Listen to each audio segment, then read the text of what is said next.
Hello friends, आप सभी का स्वागत है हमारे इस नए वीडियो में। हमारी जो मैथ्स 4 की लेक्चर सीरीज शुरू किए थे, लेक्चर सीरीज किसकी थी?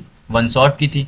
लास्ट वीडियो हम लोगों ने one shot lecture series maths 4 का डाला था और उसमें यूनिट 1 को कवर किया था। यूनिट 1 का आधा पार्ट कवर कर लिया था, चार पिट मेथड तक, और चार पिट मेथड के सारे कंसेप्ट को अच्छे से समझा था और कुछ इंपॉर्टेंट जो रिसेट में क्वेश्चन आए थे उसको सॉल्व किया था। तो वो पार्ट 1 था। आज हम लोग पढ़ने वाले हैं पार्ट 2 में नए टॉपिक से, linear partial differential equation with constant coefficient में।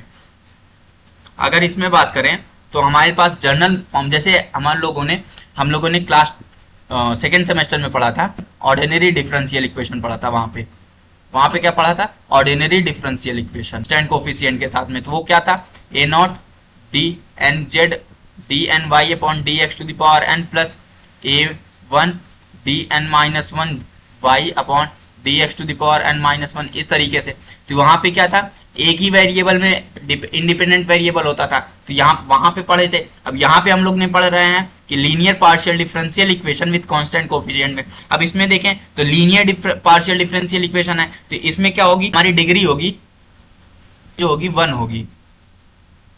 लीनियर पार्शियल डिफरेंशियल इक्वेशन चाहिए इक्वेशन की, वो 1 होनी चाहिए। पार्शियल डिफरेंशियल इक्वेशन के ऑर्डर यहाँ पे चेंज हो गया है, ऑर्डर एन ऑर्डर का हुआ है। यहाँ पे देखिए फर्स्ट ऑर्डर का है, तो हमारे पास इक्वेशन जो लिखी है ए नॉट डेल की power n z upon del x to the power n plus a one del n z upon del x to the power n minus one y. तो यहाँ पे देखिए एन टर्म एन ऑर्डर है, n times x के respect में है। यहाँ पे एन ऑर्डर है, n minus one time x के रिस्पेक्ट में है, वन टाइम वाई के रिस्पेक्ट में है।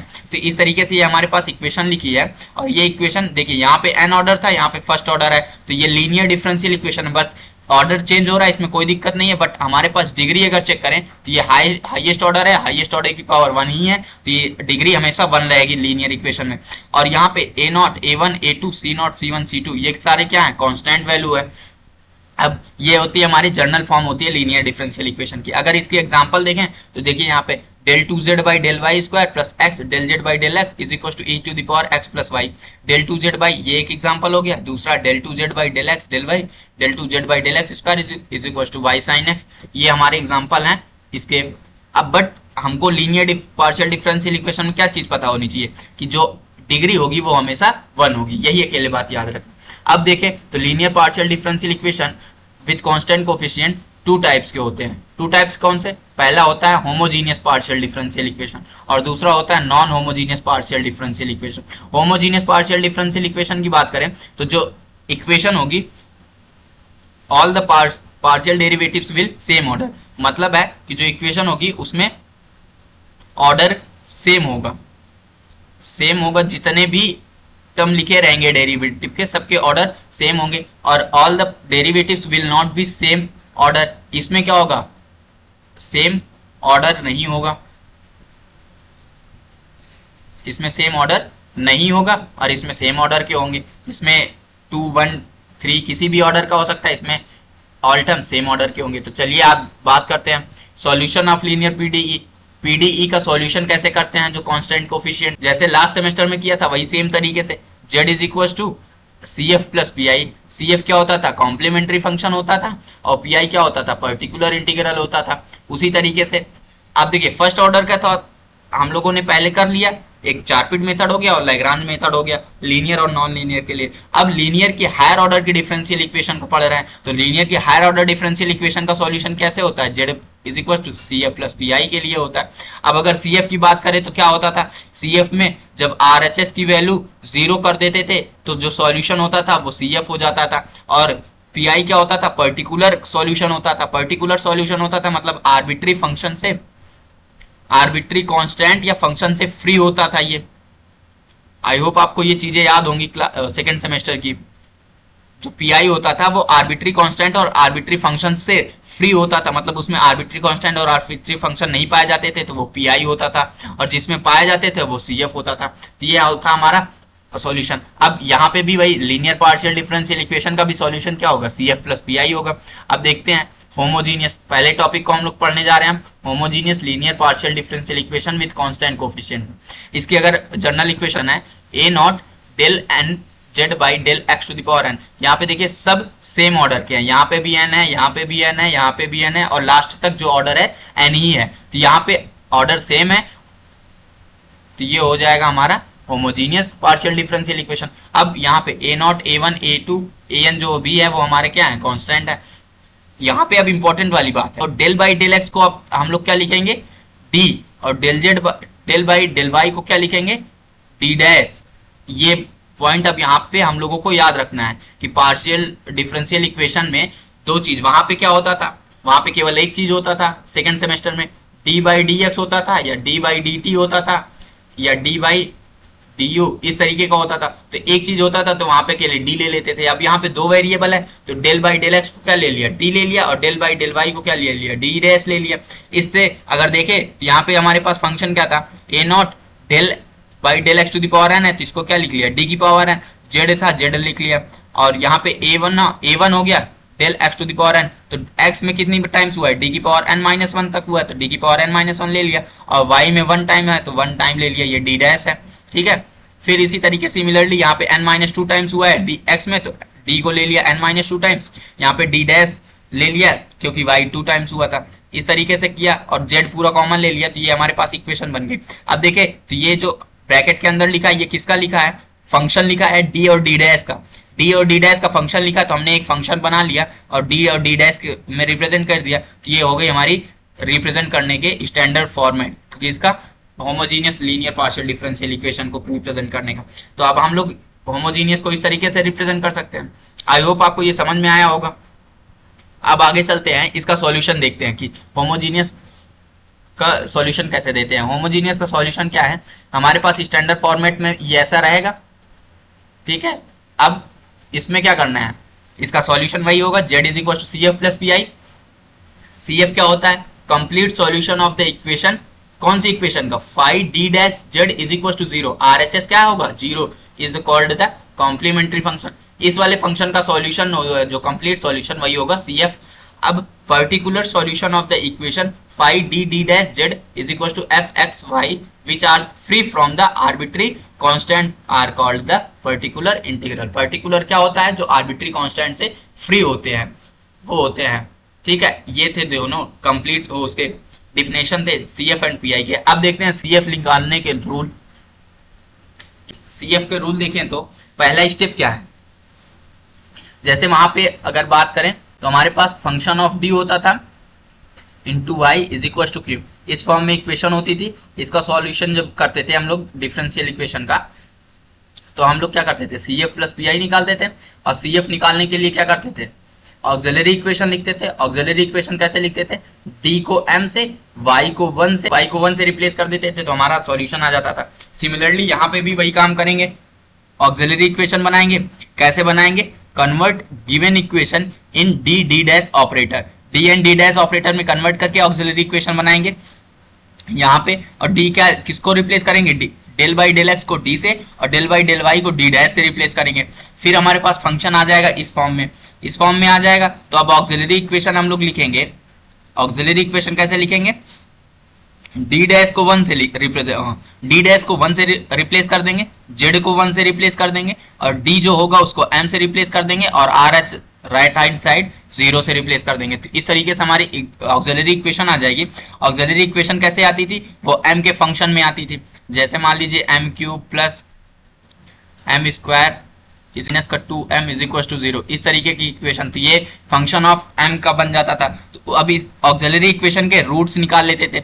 जैसे मान लीजिए यहाँ पे कितने रूट्स आए, हाईएस्ट पावर 3 है, तो इसके 3 रूट आएंगे, a b c, मान लीजिए 3 रूट्स आ गए, तो रूट फाइंड आउट करेंगे। जो ऑक्सिलरी इक्वेशन बनेगी तो find the roots of auxiliary equation by factorisation. अब इसका फैक्टर करके हम लोग रूट्स पता कर लेंगे, और रूट्स पता करना अच्छे से आता है हम लोगों को।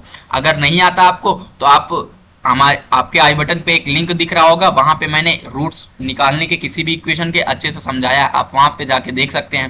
तो यहाँ से रूट पता कर लेंगे। रूट पता करने के बाद तब हम लोग सी एफ लिखेंगे। सी एफ किस पे डिपेंड करता है, रूट ऑफ ऑक्सिलरी इक्वेशन पे, नेचर पे डिपेंड करता है रूट्स के। अब देखिए जैसे यहाँ पे मान लीजिए हमारे पास सेकेंड ऑर्डर की डिफरेंशियल इक्वेशन थी, तो 2 ऑर्डर का था, तो 2 आएगा हमारे पास रूट।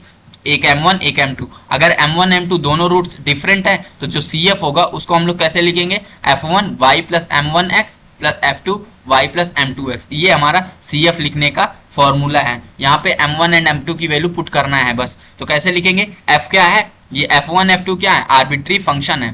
ऑर्डर की पार्शियल डिफरेंशियल इक्वेशन होगी उतना ही आर्बिट्री फंक्शन क्रिएट होंगे। जैसे दो ऑर्डर की पार्शियल डिफरेंशियल इक्वेशन है तो हमारे पास दो ही आर्बिट्री फंक्शन आएंगे, तीन ऑर्डर का होगा तो तीन आर्बिट्री फंक्शन आएंगे। ये क्लास हम लोगों ने सेमेस्टर सेकंड में ही पढ़ रखा है ये सारी चीजें, बस यहाँ पे बस वही सारी चीजें रिपीट हो रही हैं। अब देखिए यहाँ पे जब रूट m1 m2 होंगे तो यहाँ पे y plus m1x plus f2 y plus m2x लिख देना है। अगर रूट इक्वल आ गए, m1 m2 के बराबर आ गए, तो यहाँ पे क्या करते थे, y प्लस m1x कर देंगे और सेकेंड जब फंक्शन लिखेंगे सेम वही फंक्शन लिखेंगे, बस फंक्शन को f2 कर देंगे और उसके साथ में x का मल्टीप्लाई कर देंगे। वही क्या करेंगे, f1 y plus m1x plus x f2 y plus m1x, same चीज वही करेंगे, बस x का मल्टीप्लाई करा देंगे।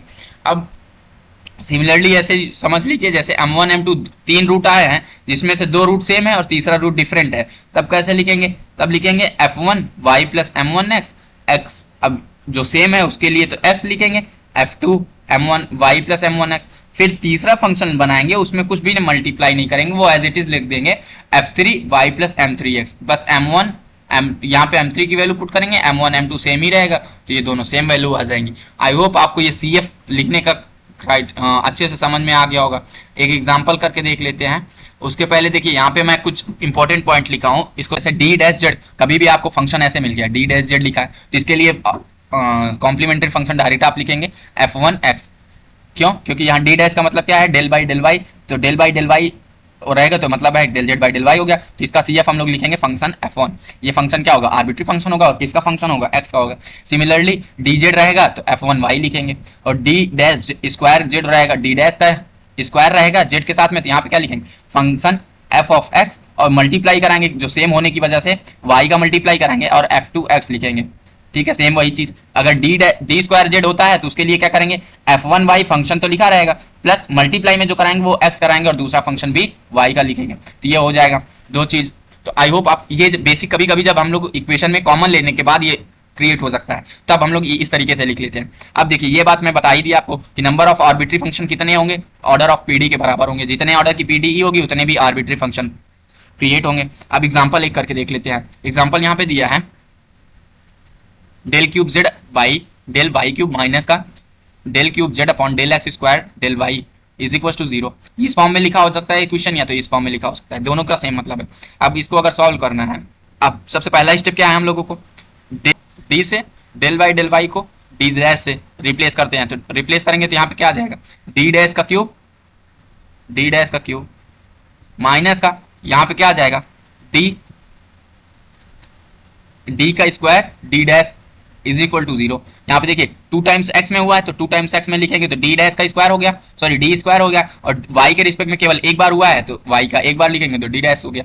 इसमें अब यहाँ क्या करते हैं, d डैश है तो d डैश कॉमन दिख रहा है तो हम लोग पहले क्या ले लेते हैं, d डैश को कॉमन, d डैश कॉमन ले लिया तो क्या बना, इसके बाहर यहाँ पे z भी है तो यहाँ z भी है तो यहाँ पे d डैश को कॉमन ले लिया तो क्या बना, d डैश स्क्वायर माइनस का d square z is equal to 0। तो अब ये एक फंक्शन हो गया dz इज इक्वल टू 0 और ये एक फंक्शन हो गया 0। तो यहाँ पे क्या करेंगे, d dash z is equal to 0। इसके लिए देखिए अभी जस्ट पढ़ा d डैश जेड जब होता है तो आर्बिट्री फंक्शन क्या लिखते हैं, f1x, तो यहाँ लिख देंगे क्या, इसके लिए इसके करस्पॉन्डिंग CF क्या होगा, CF इसके करस्पॉन्डिंग होगा f1x। ठीक है, अब इस वाले के लिए देखते हैं d डैश का square minus d square is equal to z is equal to 0। अब इसके लिए ऑक्सिलरी इक्वेशन लिखेंगे। ऑक्सिलरी इक्वेशन कैसे लिखते हैं, d को m से, d डैश को 1 से और z को भी 1 से रिप्लेस करेंगे तो यहाँ पे हो जाएगा 1 minus m square z is 1 is equal to 0। तो यहाँ पे आ गया 1 minus m square is equal to 0, तो इसको लिख सकते हैं 1 minus m 1 plus m is equal to 0। तो m की वैल्यू एक आएगी -1 और एक आएगी प्लस का 1। तो यहाँ पे देखिए दो फंक्शन आ गए और दोनों डिफरेंट है तो इसके लिए फंक्शन जो CF लिखा जाएगा, CF कैसे लिखेंगे, f2 यहाँ f1 ले लिया है तो अब यहाँ पे यूज करेंगे f2, तो f2 y plus mx m1x plus f3 y plus m2x। तो यहाँ पे पुट करते हैं value f2 y plus m1 की वैल्यू क्या आई -1, तो -x हो जाएगा, plus f3 y plus m2 की वैल्यू 1 आई है तो y प्लस x हो जाएगा। तो हमारा कंप्लीट सॉल्यूशन जो होगा CF का वो क्या बनेगा, पहला ये है तो f1 x plus f2 y minus x plus f3 y plus x, ये हो गया हमारा सॉल्यूशन। अब हम लोग चलते हैं पर्टिकुलर इंटीग्रल की तरफ। जब homogeneous differential equation, partial differential equation होगा तो उसको देखेंगे, उसके पर्टिकुलर इंटीग्रल कैसे सॉल्व करेंगे वो देखना है। तो पर्टिकुलर इंटीग्रल सॉल्व करने का हमारे पास होमोजीनियस फंक्शन कैसे रिप्रेजेंट करते हैं, phi D D dash z is equal to function of x comma y, इससे रिप्रेजेंट करते हैं। अब पीआई का हम लोगों ने सेकंड सेमेस्टर में ही फॉर्मूला स्टैंडर्ड अच्छे से पढ़ा था। क्या पढ़ा था कि 1/f ऑफ डी, मतलब जो फंक्शन होता है वहां पे वो फंक्शन लिखते हैं, फिर इधर क्यों लिखते थे। तो ये सेकंड सेमेस्टर में हम लोगों ने पढ़ा था जब ऑर्डिनरी डिफरेंशियल इक्वेशन पढ़ा था। अब जो हम लोग यहाँ पे पार्शियल डिफरेंशियल इक्वेशन पढ़ रहे हैं तो हमारा पीआई क्या होगा, बस सिमिलर होगा उसी तरीके।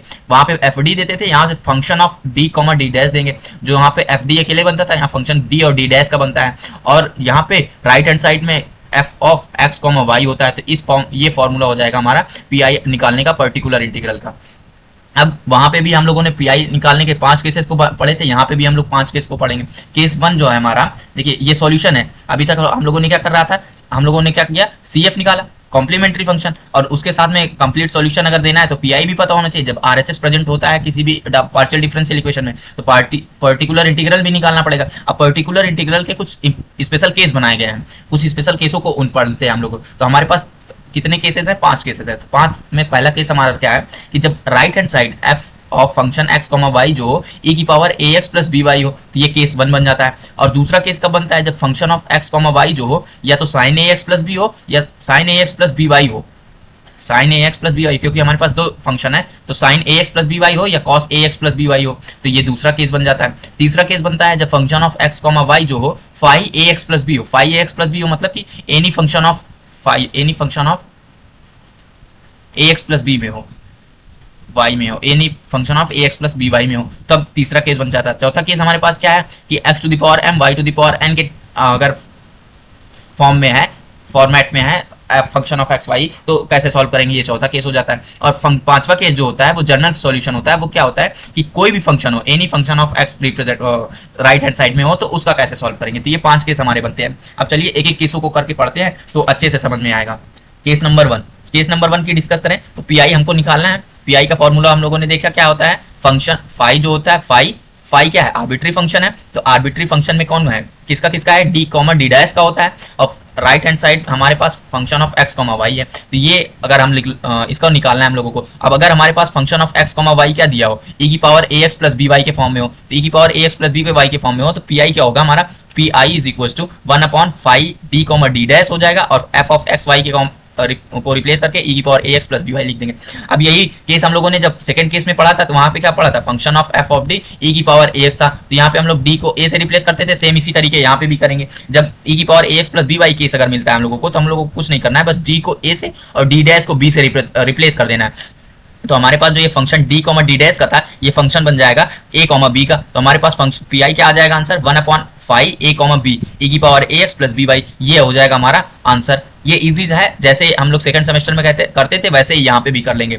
और यहाँ पे बस एक केस था ना कि केस फेल नहीं होना चाहिए। और केस कब तक नहीं फेल होता, जब phi a comma b is equal does not equal to 0, जब इस तरीके की कंडीशन होती है तब तक हम लोग यहाँ पे केस हमारा फेल नहीं होता। और जैसे ही फाई a कॉमा b 0 हो जाता है, देखिए यहाँ पे लिखा है मैंने, जब ये इस कंडीशन में आ जाती है, जब phi a comma b is equal to 0 means क्या है कि केस फेल हो जाता है। यहाँ पे अगर फंक्शन केस फेल हो जाता है तो हम लोग देखिए इसको समझने से पहले सेकंड सेमेस्टर वाला एक बार थोड़ा सा रिकैप करते हैं। सेकंड सेमेस्टर में क्या पढ़ा था हम लोगों ने, ऐसा पढ़ा था कि 1/f ऑफ a होता था और e की पावर ax होता था। अगर f of a is equal to 0 हो जाता था तो केस फेल हो जाता था। और केस फेल हो जाता था तो हम लोग क्या करते थे, वहां पे जो हमारे पास इंडिपेंडेंट वेरिएबल होता था उसको मल्टीप्लाई करा देते, इंडिपेंडेंट वेरिएबल का मल्टीप्लाई करा देते और नीचे जो फंक्शन था ये f ऑफ d, इसको d के रिस्पेक्ट में डिफरेंशिएट कर देते थे और हमारे पास फंक्शन e की पावर ax ऐसे रहता था। फिर क्या करते थे, 1/f ऑफ d करते थे इनटू में e की पावर d को a से रिप्लेस कर देते थे, function of f dash a बन जाता था और e की पावर ax हो जाता था। तो इस तरीके से वहां पे एक ही वेरिएबल इंडिपेंडेंट वेरिएबल था और यहाँ पे क्या है, दो इंडिपेंडेंट वेरिएबल है।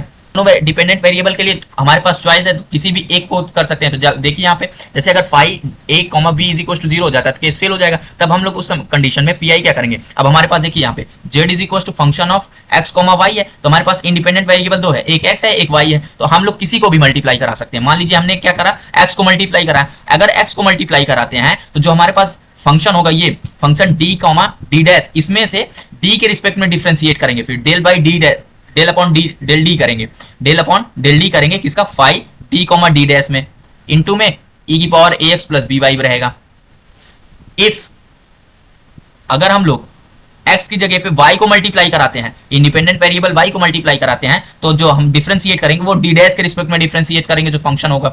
आई होप आपको ये समझ में आ रहा होगा। तो e की power ax plus b y हो गया। तो यहाँ पे इन दोनों में से किसी एक केस को अप्लाई कर देंगे अगर केस हमारा फेल होता है। तो इंडिपेंडेंट वेरिएबल दो है, तो अगर x को मल्टीप्लाई कराएंगे तो नीचे जो डिफरेंशिएट करेंगे वो d के रिस्पेक्ट में करेंगे। अगर y इंडिपेंडेंट वेरिएबल बनाएंगे, y अगर इंडिपेंडेंट वेरिएबल का मल्टीप्लाई कराएंगे तो हम d डैश के रिस्पेक्ट में डिफरेंशिएट करेंगे। ये होता है हमारा कंसेप्ट। तो यहाँ पे अगर ऐसे कंडीशन बने जाएगी तो हम लोग ये केस अप्लाई करके आंसर निकाल लेंगे। ये था हमारा केस नंबर 1। अब केस नंबर 2 की बात करें तो केस नंबर 2 भी वही सेम चीज है, जब function of x comma y क्या हो जाए, RHS साइड में इक्वेशन में sin ax plus b y हो जाए या cos ax plus b y हो जाए, इन दोनों कंडीशन में से कोई एक भी मैच कर जाए, तब हम लोग क्या पी आई निकालते हैं। पी आई is equal to 1 upon F of d square D dash का स्क्वायर होगा। अब हमारे पास देखिए जो हमारे पास फंक्शन था phi d comma D dash, वो किस कंडीशन में, मान लीजिए हमारे पास फंक्शन किस कंडीशन में मिलेगा, ऐसे मिलेगा जैसे D square plus 3d D dash. अब यहाँ पे होमोजीनियस फंक्शन है, इसलिए हर टर्म में ऑर्डर सेम होगा। आई होप आपको ये चीजें समझ में आ रही होंगी कि होमोजीनियस लीनियर डिफरेंशियल इक्वेशन है, तो each term will contain same order of the differential equation. तो यहाँ पे कितने हैं, 2 ऑर्डर का था, यहाँ पे भी 2 ऑर्डर होगा, नेक्स्ट वाला जो होगा वो भी 2 ऑर्डर का होगा। तो इस कंडीशन में हमारे पास जो फंक्शन रहेगा इस कंडीशन में रहेगा, डी स्क्वायर प्रेजेंट होगा, डी डैश प्रेजेंट होगा, डी डैश का स्क्वायर प्रेजेंट होगा। तो वहां पे हम लोग क्या करेंगे कि डी स्क्वायर, जैसे वहां पे अगर आपको सेकंड सेमेस्टर का याद कराते हैं तो सेकंड सेमेस्टर में कैसे था, 1 अपॉन एफ ऑफ डी था, साइन ax प्लस बी था। तो sin ax प्लस बी में क्या करते थे, डी स्क्वायर का फंक्शन यहाँ बनता था, तो डी स्क्वायर को माइनस ए स्क्वायर से रिप्लेस करते थे, बस एक कंडीशन था। यहाँ पे यही 3 कंडीशन बन गया, डी स्क्वायर डी डैश का स्क्वायर, डी डैश और इंटू डी डैश का स्क्वायर है। तो हम लोग क्या करेंगे, डी स्क्वायर को माइनस ए स्क्वायर से रिप्लेस करेंगे, और ए क्या है, एक्स का कोफिशियंट है। यहाँ पे देखिए sin ax plus b y में फंक्शन में एक्स का कोफिशियंट ए है, तो यहाँ पे a square minus a square से, अब ध्यान दीजिएगा पहले ए स्क्वायर कर लेंगे फिर मल्टीप्लाई कराएंगे माइनस का। क्या करना है, डी स्क्वायर को माइनस ए स्क्वायर से कह रहा है रिप्लेस करने पे। मान लीजिए यहाँ पे साइन आपके आ गया sin 3x plus b y, sorry sin 3x plus 4y, तो हम लोग क्या करेंगे, पहले 3 का स्क्वायर कर लेंगे 9, फिर माइनस मल्टीप्लाई कराएंगे, माइनस 3 का नहीं कराएंगे। आई होप आप यहाँ पे समझ पा रहे होंगे, 3 का स्क्वायर करेंगे 9, फिर माइनस का मल्टीप्लाई कराएंगे -9, तो डी स्क्वायर किससे रिप्लेस होगा, -9 से रिप्लेस होगा। ठीक, स्क्वायर करने के बाद नहीं माइनस मल्टीप्लाई होगा। अब इसी तरीके डी डैश का स्क्वायर करेंगे, तो डी डैश का स्क्वायर अगर रहेगा तो उसको हम लोग रिप्लेस करेंगे बी स्क्वायर से, बी स्क्वायर बी का स्क्वायर करेंगे फिर माइनस का मल्टीप्लाई कराएंगे। सेम सिमिलरली डी डैश होता है तो हम लोग उसको कैसे मल्टीप्लाई करेंगे, माइनस ए बी से, ए एंड बी, और ए एक्स का कोफिशिएंट है, बी वाई का कोफिशिएंट है। इस तरीके से रिप्लेस कर देंगे तो हमारे पास डी स्क्वायर का क्या आ जाएगा, माइनस ए स्क्वायर आ जाएगा, डी डैश को रिप्लेस करके माइनस ए बी आ जाएगा, और डी डैश स्क्वायर को रिप्लेस करके माइनस बी स्क्वायर आ जाएगा। तो हमारा ये आंसर आ जाएगा।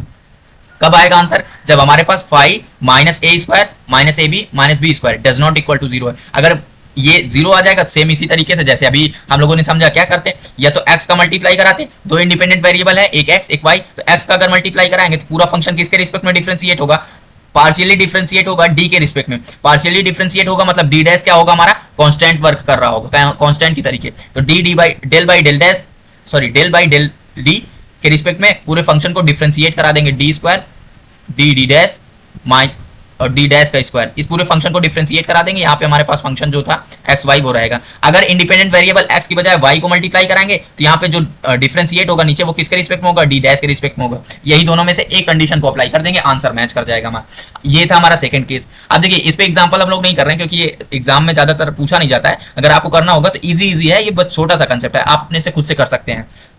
अब केस नंबर थर्ड की अगर बात किया जाए, यहाँ पे क्या है, फंक्शन x, y जो होता है function ax plus b y के बराबर हो, कोई भी फंक्शन हो बट उसमें क्या हो, ax प्लस बी वाई का फंक्शन हो। जैसे मान लीजिए हमने क्या लिख दिया, एग्जांपल में आपको बता दें, sec square ax plus b y, क्या लिख दिया, sec square ax plus b y, इस तरीके का क्वेश्चन मिल गया हमारे पास। तो हम यहाँ पे देखें तो एक फंक्शन भी लिखा है और यहाँ पे अंदर में ax प्लस बी वाई भी है।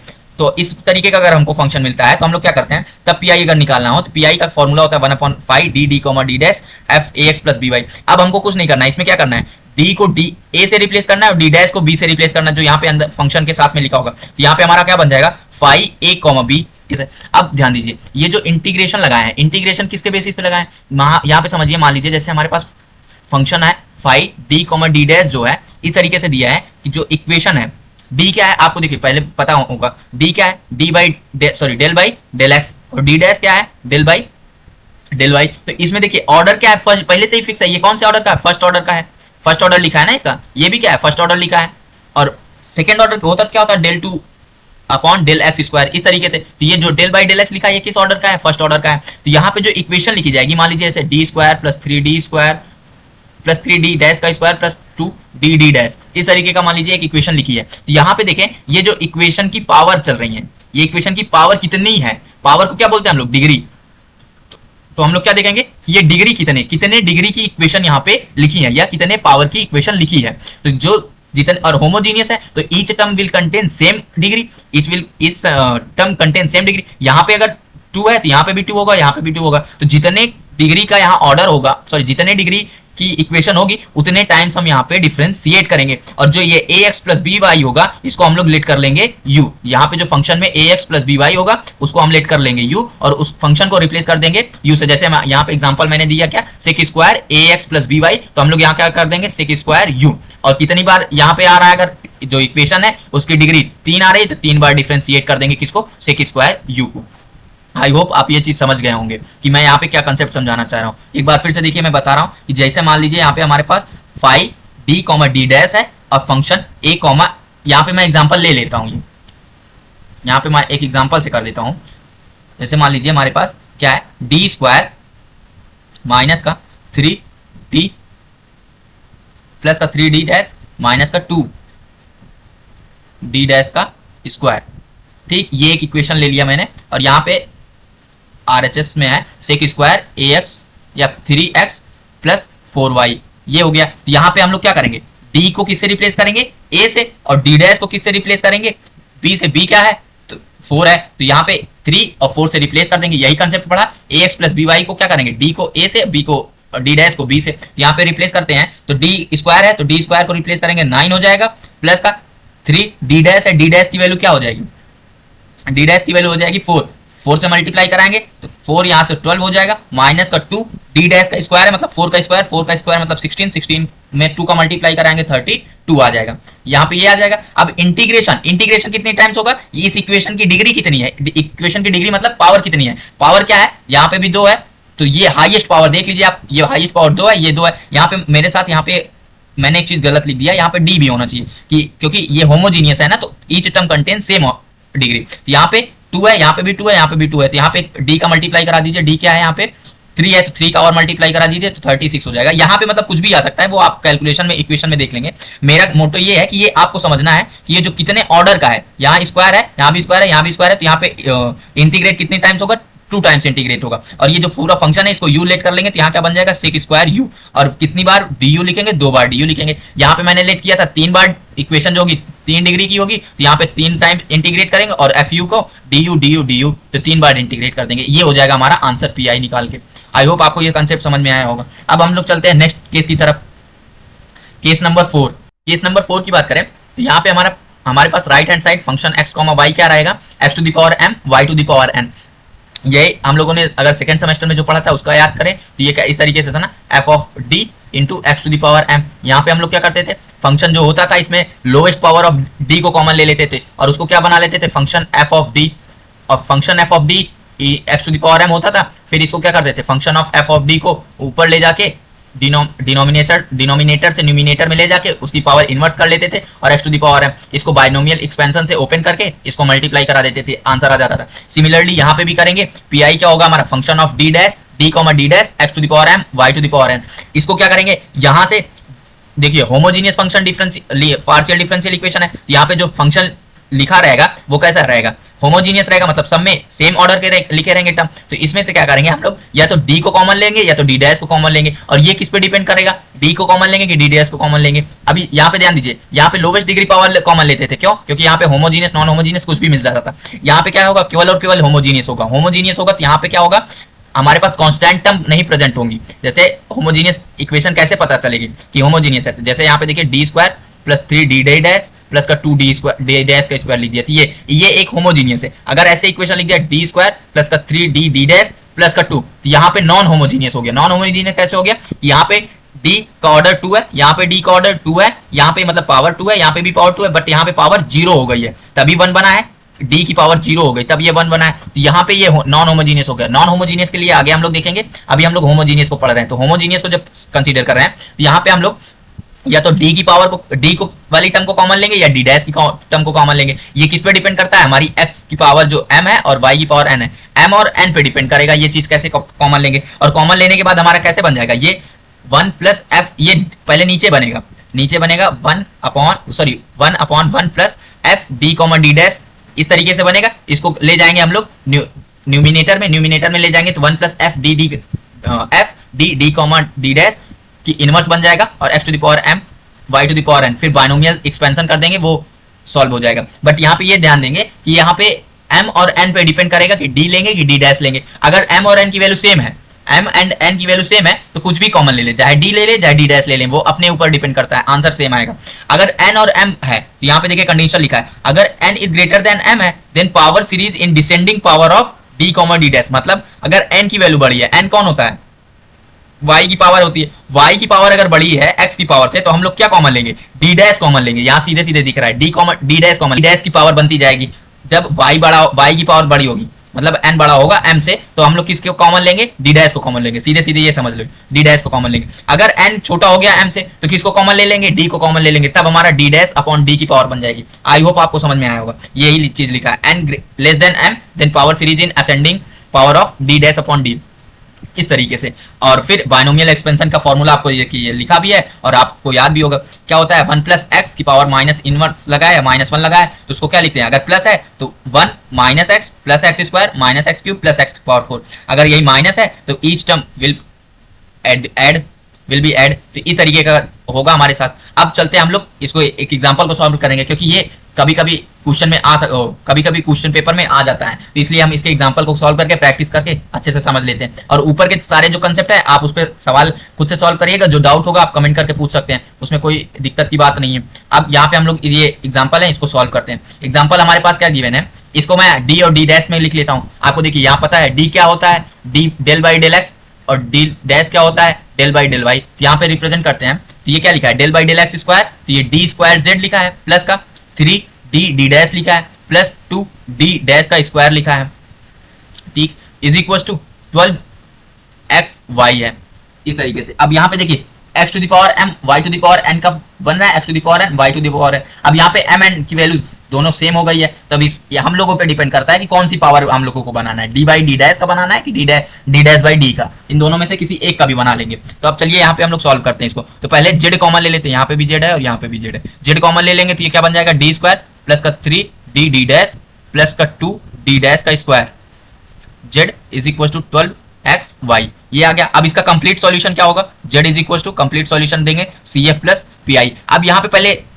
पार्शियल डिफरेंशियल इक्वेशन सॉल्व करने से पहले आप हमेशा कंसीडर करिएगा ये जो इक्वेशन गिवन होगी, इक्वेशन होमोजीनियस है कि नॉन होमोजीनियस है। अभी तो हम लोग होमोजीनियस का पार्ट पढ़ रहे हैं, इसलिए हमको पता चल गया कि होमोजीनियस है, बट आप जब क्वेश्चन पेपर में देखेंगे तो आप पहले ये बात चेक करेंगे कि गिवन क्वेश्चन होमोजीनियस का है कि नॉन होमोजीनियस का है। होमोजीनियस नॉन होमोजीनियस कैसे पता चलता है, जैसे यहाँ पे देखिए each term will have same order, यहाँ पे भी 2, यहाँ पे भी 2, यहाँ पे भी 2, तो और नॉन होमोजीनियस होता तो यहाँ पे 2 और 1 डिसमैच कर जाता। तो इस तरीके से ये सब मैच कर रहे हैं, सेम ऑर्डर के हैं, तो मतलब है कि यहाँ पे क्या है कि हमारे पास जो डिफरेंशिएशन जो इक्वेशन गिवन है वो कौन सी है, होमोजीनियस है। तो अब इसका कंप्लीट सॉल्यूशन क्या होगा, CF प्लस PI, और CF निकालते हैं। CF निकालना अच्छे से सीख लिया, क्या होता है CF, हम लोग पहले ऑक्सिलरी इक्वेशन लिखते हैं। ऑक्सिलरी इक्वेशन में क्या लिखेंगे, D को m से, D डैश को 1 से, और Z को 1 से, और RHS पूरा 0 ही होता है। तो ये काम करेंगे तो यहाँ क्या आ जाएगा, m स्क्वायर प्लस का 3m प्लस का 2 इज इक्वल टू 0। तो इसको क्या मिड टर्म स्प्लिटिंग का यूज करके आप अच्छे से सॉल्व कर सकते हैं इसको। तो यहाँ पे अगर आपको रूट्स सॉल्व करने नहीं आते होंगे तो मैंने इस पे स्पेशल वीडियो बनाया है, और आपके आई बटन पे दिख रहा होगा और डिस्क्रिप्शन में लिंक भी प्रोवाइड है, तो आप जाके वहां से अच्छे से देख सकते हैं और समझ सकते हैं। यहाँ पे अगर मिड टर्म स्प्लिटिंग यूज करेंगे तो ये m स्क्वायर प्लस का 2m plus m plus 2 is equal to 0। तो यहाँ से हमारे पास रूट क्या आ जाएगा, m इज इक्वल टू -2 -1। तो यहाँ पे अगर हम लोग CF लिखेंगे तो CF क्या होगा, फंक्शन ऑफ, पहला फंक्शन लेंगे arbitrary function y plus m1x plus का f2y प्लस m2x। ऐसा क्यों लिया, क्योंकि हमारे जो रूट्स आ रहे हैं रियल हैं और क्या है, डिफरेंट भी हैं, तो इसलिए यहाँ पे फंक्शन क्या होगा, फंक्शन y m1 की वैल्यू मान लीजिए -1 है, तो ये -1 plus x minus x is equal plus f2 y m2 की वैल्यू -2 तो -2x। ये हो जाएगा हमारा CF आ गया। अब हम लोग निकालते हैं PI कैसे निकालेंगे भाई, PI का formula 1 upon function of d comma d dash into में function of x comma y। तो अब यहाँ पे सॉल्व करते हैं। Function of d comma d dash क्या लिखा है, ये लिखा है d स्क्वायर प्लस का 3d dash plus 2d dash का स्क्वायर, और f(x, y) क्या लिखा है 12xy। अब यहाँ पे क्या करते हैं, 12 कॉमन, सॉरी कांस्टेंट है तो इसको कॉमन लेंगे तो इसमें कोई दिक्कत नहीं, तो 12 upon d square plus 3d dash plus का 2d डैश का स्क्वायर xy। ये हो गया। अब यहाँ पे देखिए डिपेंड करता है हम लोग कौन से ऑर्डर की, सॉरी कौन सी पावर बनाना चाहते हैं। तो हम मान लीजिए अगर हम लोग d कॉमन ले लेते हैं, यहाँ पे हम लोग d कॉमन ले लेते हैं, तो 12 अपॉन d कॉमन लेना है, मतलब d स्क्वायर वाली टर्म को कॉमन ले लेंगे, तो d स्क्वायर वाली टर्म को कॉमन ले लिया, तो यहाँ क्या बचेगा 1 plus 3d dash plus 2d dash का स्क्वायर अपॉन में d स्क्वायर, ये बनेगा इनटू में xy।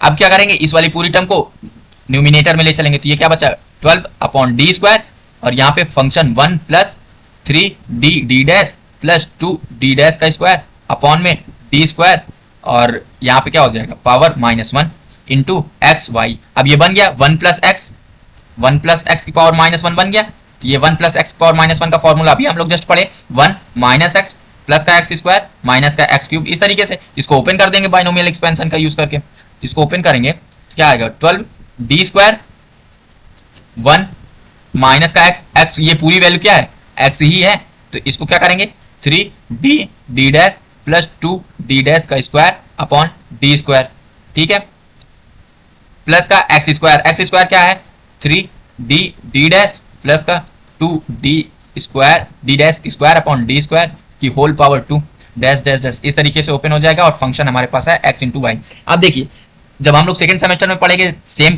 कंसेप्ट यूज हुआ था और यहाँ पे भी अब सेम ही यूज होगा। जो हमारे पास राइट हैंड साइड का जो फंक्शन लिखा होता है उसकी पावर से डिपेंड करता है कि हम लोग यहाँ पे सीरीज के कितने टर्म्स को ओपन करेंगे। क्योंकि ये जो d और d डैश है, d का मतलब है डेल बाई डेल एक्स और d डैश का मतलब है डेल बाई डेल वाई। तो यहाँ पे जो इतने टर्म्स की लिखी रहेगी, सॉरी जितने पावर रहेगी उतने ही टर्म ओपन करेंगे। ऐसा इसलिए कि जैसे यहाँ पे मान लीजिए फर्स्ट एक ही पावर है तो यहाँ पे पहला टर्म ओपन कर दिया, सेकंड टर्म ओपन करेंगे तो जब इसमें इसका मल्टीप्लाई कराएंगे, सेकंड टर्म में एक्स वाई का मल्टीप्लाई कराएंगे तो ये d और d डैश के रिस्पेक्ट में डिफरेंशिएट होके 0 हो जाएगा। आगे जैसे अभी यहाँ पे मान लीजिए d डैश का स्क्वायर लिखा है, तो d डैश का स्क्वायर में एक्स वाई का मल्टीप्लाई कराएंगे तो क्या हो जाएगा del 2 upon del y square into में एक्स वाई। इसका कहने का मतलब है जो फंक्शन है उसको 2 बार y के रिस्पेक्ट में डिफरेंशिएट करो, एक बार डिफरेंशिएट करेंगे तो क्या आएगा x, और दूसरी बार ये x कांस्टेंट हो गया y के लिए तो ये क्या कर देगा 0 कर देगा। इसी तरीके d स्क्वायर में हो जाएगा x को एक बार आएगा y और दूसरा बार में y कांस्टेंट हो जाएगा वो 0 कर देगा। इसलिए हम लोग यहाँ पे जितनी पावर दी रहती है RHS साइड में फंक्शन में उतनी ही टर्म्स को ओपन करते हैं। आई होप आप समझ गए होंगे। अब यहाँ पे इसको आगे सॉल्व करेंगे तो क्या आएगा 12d स्क्वायर 1 माइनस, इसमें अकेले ओपन करें ये वाला तो 0 हो जाएगा, आपको पहले ही पता चल गया, मैं यहाँ पे बता दिया। अब यहाँ पे देखिए एक्स वाई का मल्टीप्लाई कराएंगे और ये टर्म को स्प्लिट कर देते हैं तो 3d dash upon d square into में x into y plus minus का 2 upon d square d dash square upon d square into x y. ये हो गया, हमने एक्स वाई का मल्टीप्लाई करा दिया। अब क्या करेंगे 12d square, sorry x Y यहाँ पे भी आएगा, यहाँ पे भी तो मल्टीप्लाई होगा एक्स वाई, तो ये x y as it is 1 में भी मल्टीप्लाई हुआ ना। अब देखिए यहाँ एक डी से एक डी कैंसिल हो जाएगा, -3 upon d dash x y minus का 2d स्क्वायर d डैश का स्क्वायर एक्स वाई। ठीक, अब देखिए ये टर्म फिर से 0 हो जाएगी। क्यों 0 हो जाएगी? क्योंकि d डैश का स्क्वायर है इंटू एक्स वाई है। तो अब देखिए d डैश का मतलब क्या है del 2 upon del y square into में एक्स वाई।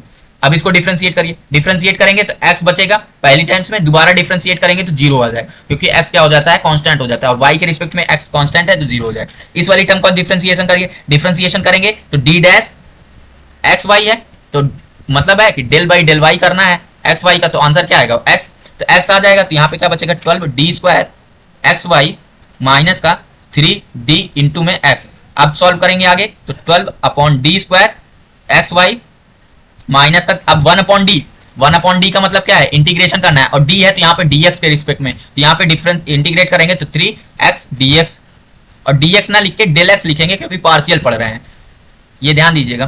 तो 12 अपॉन डी स्क्वायर फिर एक्स वाई माइनस का 3x क्या हो जाएगा, एक्स स्क्वायर बाई 2 आ जाएगा, ये आ जाएगा। अब यहाँ पे ये डी स्क्वायर है, इसको भी रिमूव करना है, इसको रिमूव करना मतलब 2 बार यहाँ पे फिर से इंटीग्रेशन करेंगे, तो एक बार करते हैं 1 अपॉन डी 12 अपॉन डी कर देते हैं, और इंटीग्रेशन एक्स वाई में माइनस 3 कॉमन लेके एक्स स्क्वायर 3/2 कॉमन लेके एक्स स्क्वायर में कर देते हैं।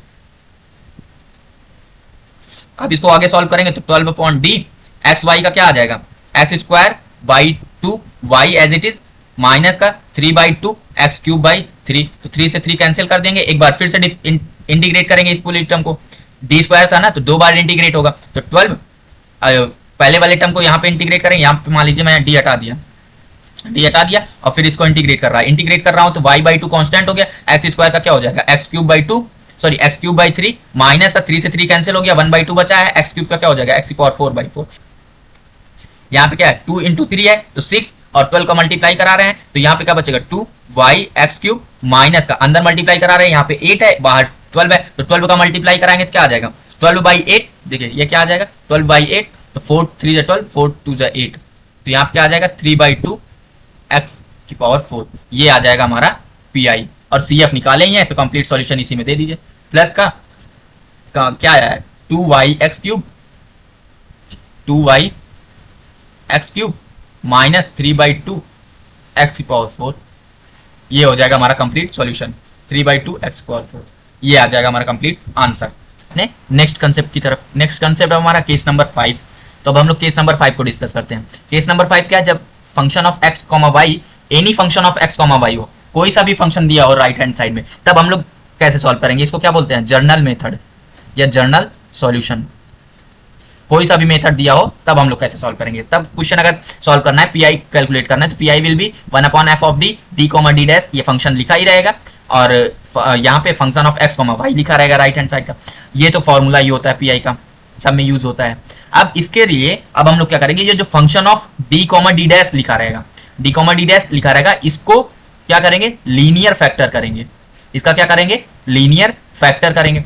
जब लीनियर फैक्टर करेंगे तो हमारा क्या बनेगा डी माइनस डी डैश के एम डी डैश के टर्म में आएगा, मतलब जैसे डी स्क्वायर प्लस का 3 d dash D D dash plus का 2 लिखा है, डी डैश का स्क्वायर लिखा है, तो ये एक होमोजीनियस पार्शियल डिफरेंशियल इक्वेशन है। इस पार्शियल डिफरेंशियल इक्वेशन का अगर आप लीनियर फैक्टर लेंगे तो आपको इस फॉर्म में मिलेगा। और आपको लीनियर फैक्टर निकालना कैसे है अच्छे से पता होगा, नहीं पता होगा तो मैं अभी यहाँ पे इस एग्जांपल में आपको अच्छे से एक बार हिंट कर दूंगा। तो यहाँ पे लीनियर फैक्टर निकाल लिया और f x comma y as it is रहने दिया, देखिए यहाँ पे लिखा भी था मैंने, लीनियर फैक्टर निकाल लिया। अब आगे क्या करते हैं, जब हमारे पास d minus m D dash एक लीनियर फैक्टर आ जाएगा और function of x comma y रहेगा, तो हम लोग क्या करेंगे एक वेरिएबल को रिप्लेस मारेंगे। एक वेरिएबल मतलब जैसे यहाँ पे डी है और डी डैश है, तो वेरिएबल हमारे पास इंडिपेंडेंट दो है, एक एक्स है एक वाई है, तो या तो हम लोग एक्स को हटा लें या तो वाई को हटा लें। एक्स को हटाएंगे तो वाई के रिस्पेक्ट में इंटीग्रेशन होगा और वाई को हटाएंगे तो एक्स के रिस्पेक्ट में इंटीग्रेशन होगा। तो हम लोगों ने यहाँ पे क्या किया, एक्स को हटाया है, सॉरी वाई को हटाया, वाई को हटाया तो मतलब हमारे पास क्या था function of x comma y किया था, तो वाई को हम लोगों ने क्या किया रिप्लेस कर दिया किससे, सी माइनस एम एक्स से। ये हमारे पास एक कंसेप्ट है थोड़ा समझने के लिए है। हमारे पास जो ये फंक्शन था यहाँ पे linear differential equation, linear factor जो था sorry m d D dash x comma y है, इस तरीके को हम लोग एक फॉर्मूले में एक्सचेंज कर रहे हैं। वो फॉर्मूला क्या है, function of x comma y d x. अगर अब ये फंक्शन डी एक्स में जा रहा है तो यहां से वाई को रिप्लेस करना पड़ेगा और वाई को किस में ले जाएंगे, सी माइनस एम एक्स से। और एम की वैल्यू कहां से मिलेगी, इस वाली एम की वैल्यू, ये एम यहां से मिलेगा, ये जो डी डैश के कोफिशिएंट होगा, डी डैश का जो कोफिशिएंट होगा उससे लिखेंगे, तो वहां से तो हम लोग क्या ये जो लिखा रहेगा लीनियर फैक्टर करने के बाद उसका डायरेक्ट हम लोग फॉर्मूला यूज करेंगे। फॉर्मूला क्या है, integration function of x comma c minus m x d x, ऐसा लिख के और इंटीग्रेट कर देंगे, हमारे पास आंसर आ जाएगा। आई होप आप ये समझ गए होंगे। ये कब करेंगे? जब हमारे पास कोई भी फंक्शन दिया हो, जो ऊपर के 4 केस पढ़े उसमें से मैच नहीं कर रहा होगा, उसके बाद अगर कोई भी फंक्शन लिखा होगा तो हम लोग यहाँ पे क्या कर लेंगे? जनरल सॉल्यूशन यूज कर लेंगे। और जनरल सॉल्यूशन में क्या करना है? पहले स्टेप में लीनियर फैक्टर करना है, दूसरे स्टेप में फॉर्मूला यूज करना है। फॉर्मूला फंक्शन रहेगा x comma c minus m x रहेगा, सी माइनस एम एक्स क्या रहेगा? y को रिप्लेस करने के बाद मिलेगा। और m की वैल्यू कहां से मिलेगी? m की वैल्यू जो लीनियर फैक्टर निकाले रहेंगे उसमें d डैश का जो कोफिशिएंट रहेगा। आई होप आपको इतना कंसेप्ट क्लियर हो चुका होगा। अब हम लोग चलते हैं एग्जाम्पल करेंगे। एग्जाम्पल करेंगे तो अच्छे से समझ जाएंगे, और ये इंपॉर्टेंट कंसेप्ट है, ये हर बार आता ही है आपके एग्जाम में, तो आप अच्छे से इसको समझिएगा। कोई भी डाउट होगा बेहिचक कमेंट करके जरूर पूछिएगा। तो चलिए सॉल्व करते हैं। सॉल्यूशन देखें इसका, तो हमारे पास homogeneous linear partial differential equation लिखी है। इसका कंप्लीट सॉल्यूशन क्या होगा? z is equal to C F plus P I. अब देखिए सी एफ इसका निकालना है। सी एफ निकालने के लिए ऑक्सिलरी इक्वेशन लिखेंगे। ऑक्सिलरी इक्वेशन में क्या करते हैं हम लोग? d को m से, d डैश को 1 से एंड z को 1 से, y वाला सॉरी RHS साइड जो होगा राइट हैंड साइड वो क्या कर देंगे? 0 रहेगा। अब इसको रिप्लेस करेंगे तो यहाँ क्या बनेगा हमारे पास? देखिए m स्क्वायर प्लस का यहाँ पे d को m से, तो ये m माइनस का 6 इज इक्वल टू 0। ये एक इक्वेशन हो गई। अब यहीं से हमारा लीनियर फैक्टर भी निकलेगा, करेंगे फिर वही मिड टर्म स्प्लिटिंग करेंगे। m स्क्वायर प्लस का 3m माइनस का 2m minus 6 is equal to 0। तो m कॉमन ले लेंगे यहाँ पे, तो m प्लस 3 माइनस 2 कॉमन ले लेंगे तो क्या बचेगा? m प्लस का 3 इज इक्वल टू 0। तो हमारे रूट क्या आ जाएंगे? एक आ जाएगा m is equal to minus का 3 और दूसरा आ जाएगा m इज इक्वल टू 2। तो हमारे पास 2 रूट आ गए। अब हम लोग सी एफ इजिली लिख सकते हैं। तो अगर यहाँ पे देखें तो हमारे पास फैक्टर क्या बन रहा है? m plus 3 m minus 2 is equal to 0। तो यहाँ पे ये फैक्टर बन रहा है। यहीं से हम लोग लीनियर फैक्टर लिखेंगे। m क्या लिखे थे? m को क्या लिखे थे? d से, तो इसको d से लिख लेंगे। माइनस यहाँ पे प्लस है, प्लस लिखेंगे। 3 लिखा है, 3 लिख देंगे। और यहाँ 3 इंटू 1 है, तो 1 किससे रिप्लेस किए गए थे? डी डैश से, तो यहाँ डी डैश लिख लेंगे। सिमिलरली यहाँ पे भी m किससे रिप्लेस किए थे? d से, d को रिप्लेस किए थे, तो d यहाँ लिख लेंगे। माइनस 2 डी डैश को लिख लेंगे, तो ये हो जाएगा हमारे लीनियर फैक्टर इसका। अब यहाँ पे सी एफ लिखना है, तो सी एफ क्या होगा? आर्बिट्री फंक्शन पहला y plus m1x plus f2 y plus m2x। ये क्या हो जाएगा? f1 y m1 की वैल्यू क्या आई है? माइनस का 3, minus 3x plus f2 y plus 2x। ये हो गया हमारा सी एफ। अब हम लोग क्या निकालेंगे? पी आई चल ये निकालते हैं।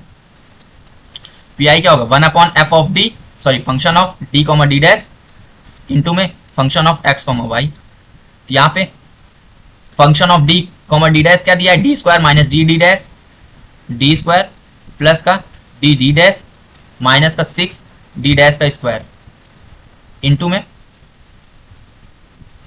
में है y साइन एक्स है। अब देखिए y साइन एक्स किसी से और से सॉल्व होगा? कोई 4 केस हम लोगों ने ऊपर का पढ़ लिया, कोई और किसी से केस से सॉल्व होगा नहीं। पहला केस पढ़ा e की power ax plus b y, दूसरा केस पढ़ा sine ax plus b y, तीसरा केस पढ़ा कोई भी फंक्शन हो ax प्लस बी वाई के फॉर्म में हो, जरूरी नहीं साइन एक्स प्लस बी हो, कॉस एक्स प्लस बी हो, कॉसेक कहो, इससे सॉल्व कर लेते हैं। चौथा पढ़ा x to the power m y to the power n। इन चारों में से किसी एको से भी ये सॉल्व होगा कंसेप्ट? नहीं सॉल्व होगा, क्योंकि यहाँ पे किसी से भी 2 फंक्शन का मल्टीप्लाई वाला नहीं दिया है। तो हम लोग इसको किससे सॉल्व करेंगे? General solution. जनरल सॉल्यूशन से सॉल्व करेंगे। पहले जो हमारे पास ये इक्वेशन लिखी है पार्शियल डिफरेंशियल इक्वेशन, इसका क्या करेंगे? Linear factor. लीनियर फैक्टर देखिए मैं यहाँ पे पहले आपको बता दिया, लीनियर फैक्टर कैसे निकालते हैं आपको अच्छे से आप समझ गए होंगे। उसके लिए यहाँ पे क्या कर दिया? d प्लस 3 डी डैश, दूसरा है d माइनस का 2 d dash y sine x. अब दोनों हमारे लीनियर फैक्टर आ गए। अब हम लोग क्या करेंगे? At a time only one linear factor will occurs with the right hand side. तो हम लोग पहले, मतलब है हमारा कहने का कि एक बार में केवल एक ही लीनियर फैक्टर को वर्क में लेंगे, वर्किंग करेंगे उसके साथ। तो देखिए पहला करेंगे, पहला करते हैं d plus 3 d dash as it is छोड़ देते हैं। किसको लेते हैं? 1 upon d minus 2 d dash y sine x से। अब यहाँ पे हम लोग क्या करेंगे? देखिए यहाँ पे हम लोगों का इसका एक फॉर्मूला लिखते थे। फॉर्मूला क्या? यहाँ पे देखिए छोटा सा मैं बताता हूँ। d minus m D dash होता था, इसका हम लोग क्या करते थे? यहाँ पे मान लीजिए function of x comma y था, तो हम लोग एक फॉर्मूले से रिप्लेस करते थे। उस फॉर्मूले में फंक्शन आता था, फंक्शन लेते थे। फंक्शन में क्या करते थे? x कॉमा जो फंक्शन होता था उस फंक्शन को लिख लेते थे। फंक्शन ये वाला, ये जो फंक्शन है ये फंक्शन को लिख लेंगे। उसमें क्या करेंगे? एक्स अगर है तो उसको एक्स रहने देंगे, अगर वाई है तो वाई को क्या करते थे, सी एम माइनस एक्स से रिप्लेस कर देते थे। सेम यहाँ पे भी वही काम करेंगे, तो यहाँ पे करेंगे तो 1/d+3d एज इट इज, उसके बाद यहाँ पे 1/d-2d को कैसे रिप्लेस करेंगे, इंटीग्रेशन, फंक्शन क्या है y sin x है, तो y को रिप्लेस करना है, y को किससे रिप्लेस करना है, जो लीनियर फैक्टर लिखा है, लीनियर फैक्टर क्या है, d माइनस कैसे, y की वैल्यू रिप्लेस करना है, y को c माइनस एम एक्स से, m की वैल्यू क्या है 2 है, तो c माइनस 2x इस फॉर्म में आ गया, यहाँ माइनस था तो माइनस ही रहेगा, m की वैल्यू अकेले ले लिया, m की वैल्यू 2x, तो यहाँ को y को किससे रिप्लेस करेंगे, c माइनस 2x से, तो यहाँ पे रिप्लेस करते हैं तो y क्या हो जाएगा c माइनस 2x, ठीक है, और sin x dx, ये हो जाएगा इंटीग्रेशन। अब आगे सॉल्व कर d+3d एज इट इज रहेगा भी, और इसको सॉल्व करेंगे तो यहाँ पे integration c sin x minus, या यहाँ पे डायरेक्ट यहीं पे आइलेट यूज कर लेते हैं, आइलेट आपको पता होगा बाय प्रोडक्ट रूल, जब प्रोडक्ट रूल होता है इंटीग्रेशन में तब यूज करते हैं, तो आइलेट यूज करेंगे, तो first function as it is आपको अच्छे से पता होगा आइलेट, मैं डायरेक्ट यूज करता हूँ, first function as it is c minus 2x as it is, second function का इंटीग्रेशन sin x का integration dx minus integration d by d x c minus 2x integration sin x dx sin x dx पूरे का integration. अब यहाँ पे देखिए 1/d+3d, ये तो एज इट इज रहेगा भी, यहाँ पे देखिए इसको सॉल्व किया तो c minus 2x, sin x का इंटीग्रेशन क्या होता है माइनस का cos x, तो माइनस का cos x माइनस डिफ्रेंसिएशन किया यहाँ पे तो क्या आ जाएगा माइनस का c माइनस 2x है, तो माइनस 2 अकेले बचेगा, c कांस्टेंट हो जाएगा तो उसका 0 हो गया, यहाँ पे sin x का इंटीग्रेशन करेंगे तो माइनस का cos x dx, और यहाँ पे बाहर इंटीग्रेशन लगा है अभी, तो इसको सॉल्व करेंगे आगे, तो यहाँ पे देखिए 1/d+3d एज इट इज, अंदर क्या बचा ब्रैकेट में c माइनस 2x, यहाँ पे माइनस का cos x माइनस इंटीग्रेशन, ये देखिए माइनस माइनस प्लस हो जाएगा तो 2 एज इट इज आ जाएगा बाहर, cos x का इंटीग्रेशन करेंगे तो cos x का इंटीग्रेशन करेंगे।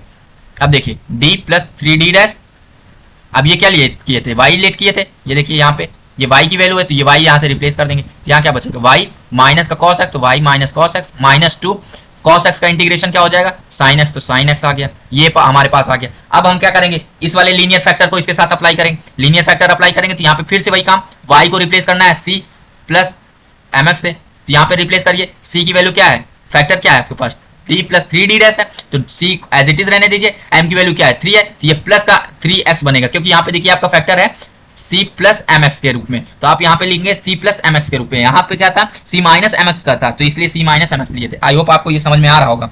अब हम लोग क्या करते हैं, फॉर्मूला अप्लाई कर देते हैं, फॉर्मूला क्या होता है फंक्शन, सॉरी इंटीग्रेशन, अब फंक्शन लिखिए, फंक्शन में y को रिप्लेस करना है, y को रिप्लेस करेंगे माइनस किससे रिप्लेस करना है c+3x से, cos x। अब आई होप आपको ये पता चल गया होगा कि ये प्लस क्यों ले रहे हैं कब और माइनस कब ले रहे हैं, वो लीनियर फैक्टर पे डिपेंड कर रहा है कि प्लस वाले d प्लस एम एक्स है, sorry d plus m D dash है कि d minus m D dash है, उसके बेसिस पे यहाँ पे ले रहे हैं। तो अब देखिए यहाँ पे c+3x cos x माइनस का 2 sin x dx, अब इसको क्या करते हैं इंटीग्रेट कर देते हैं, तो इंटीग्रेशन करेंगे माइनस बाहर ले लेते हैं, यहाँ पे वही आइलेट वाला फॉर्मूला लग जाएगा, means by parts rule cos x dx, और ये यूजुअल ऐसे ही हो जाएगा, sin x एक ही वेरिएबल है, एक ही फंक्शन है यहाँ पे, तो यहाँ पे अप्लाई करेंगे, माइनस पूरा बाहर ले लिया, first function as it is c+3x cos x, integration करेंगे क्या आ जाएगा sin x, integration cos x का माइनस इंटीग्रेशन फर्स्ट फंक्शन का डिफरेंशिएशन करेंगे, तो फर्स्ट फंक्शन का डिफरेंशिएशन 3 आ जाएगा।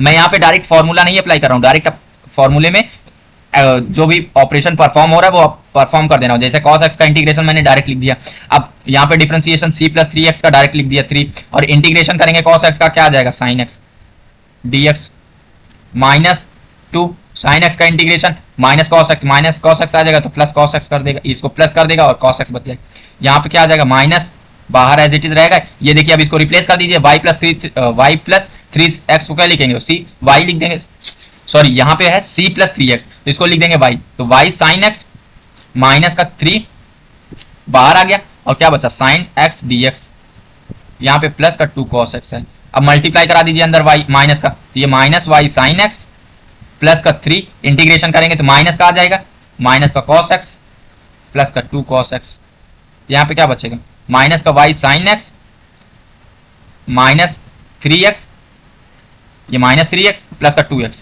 तो ये क्या बच जाएगा माइनस का cos x।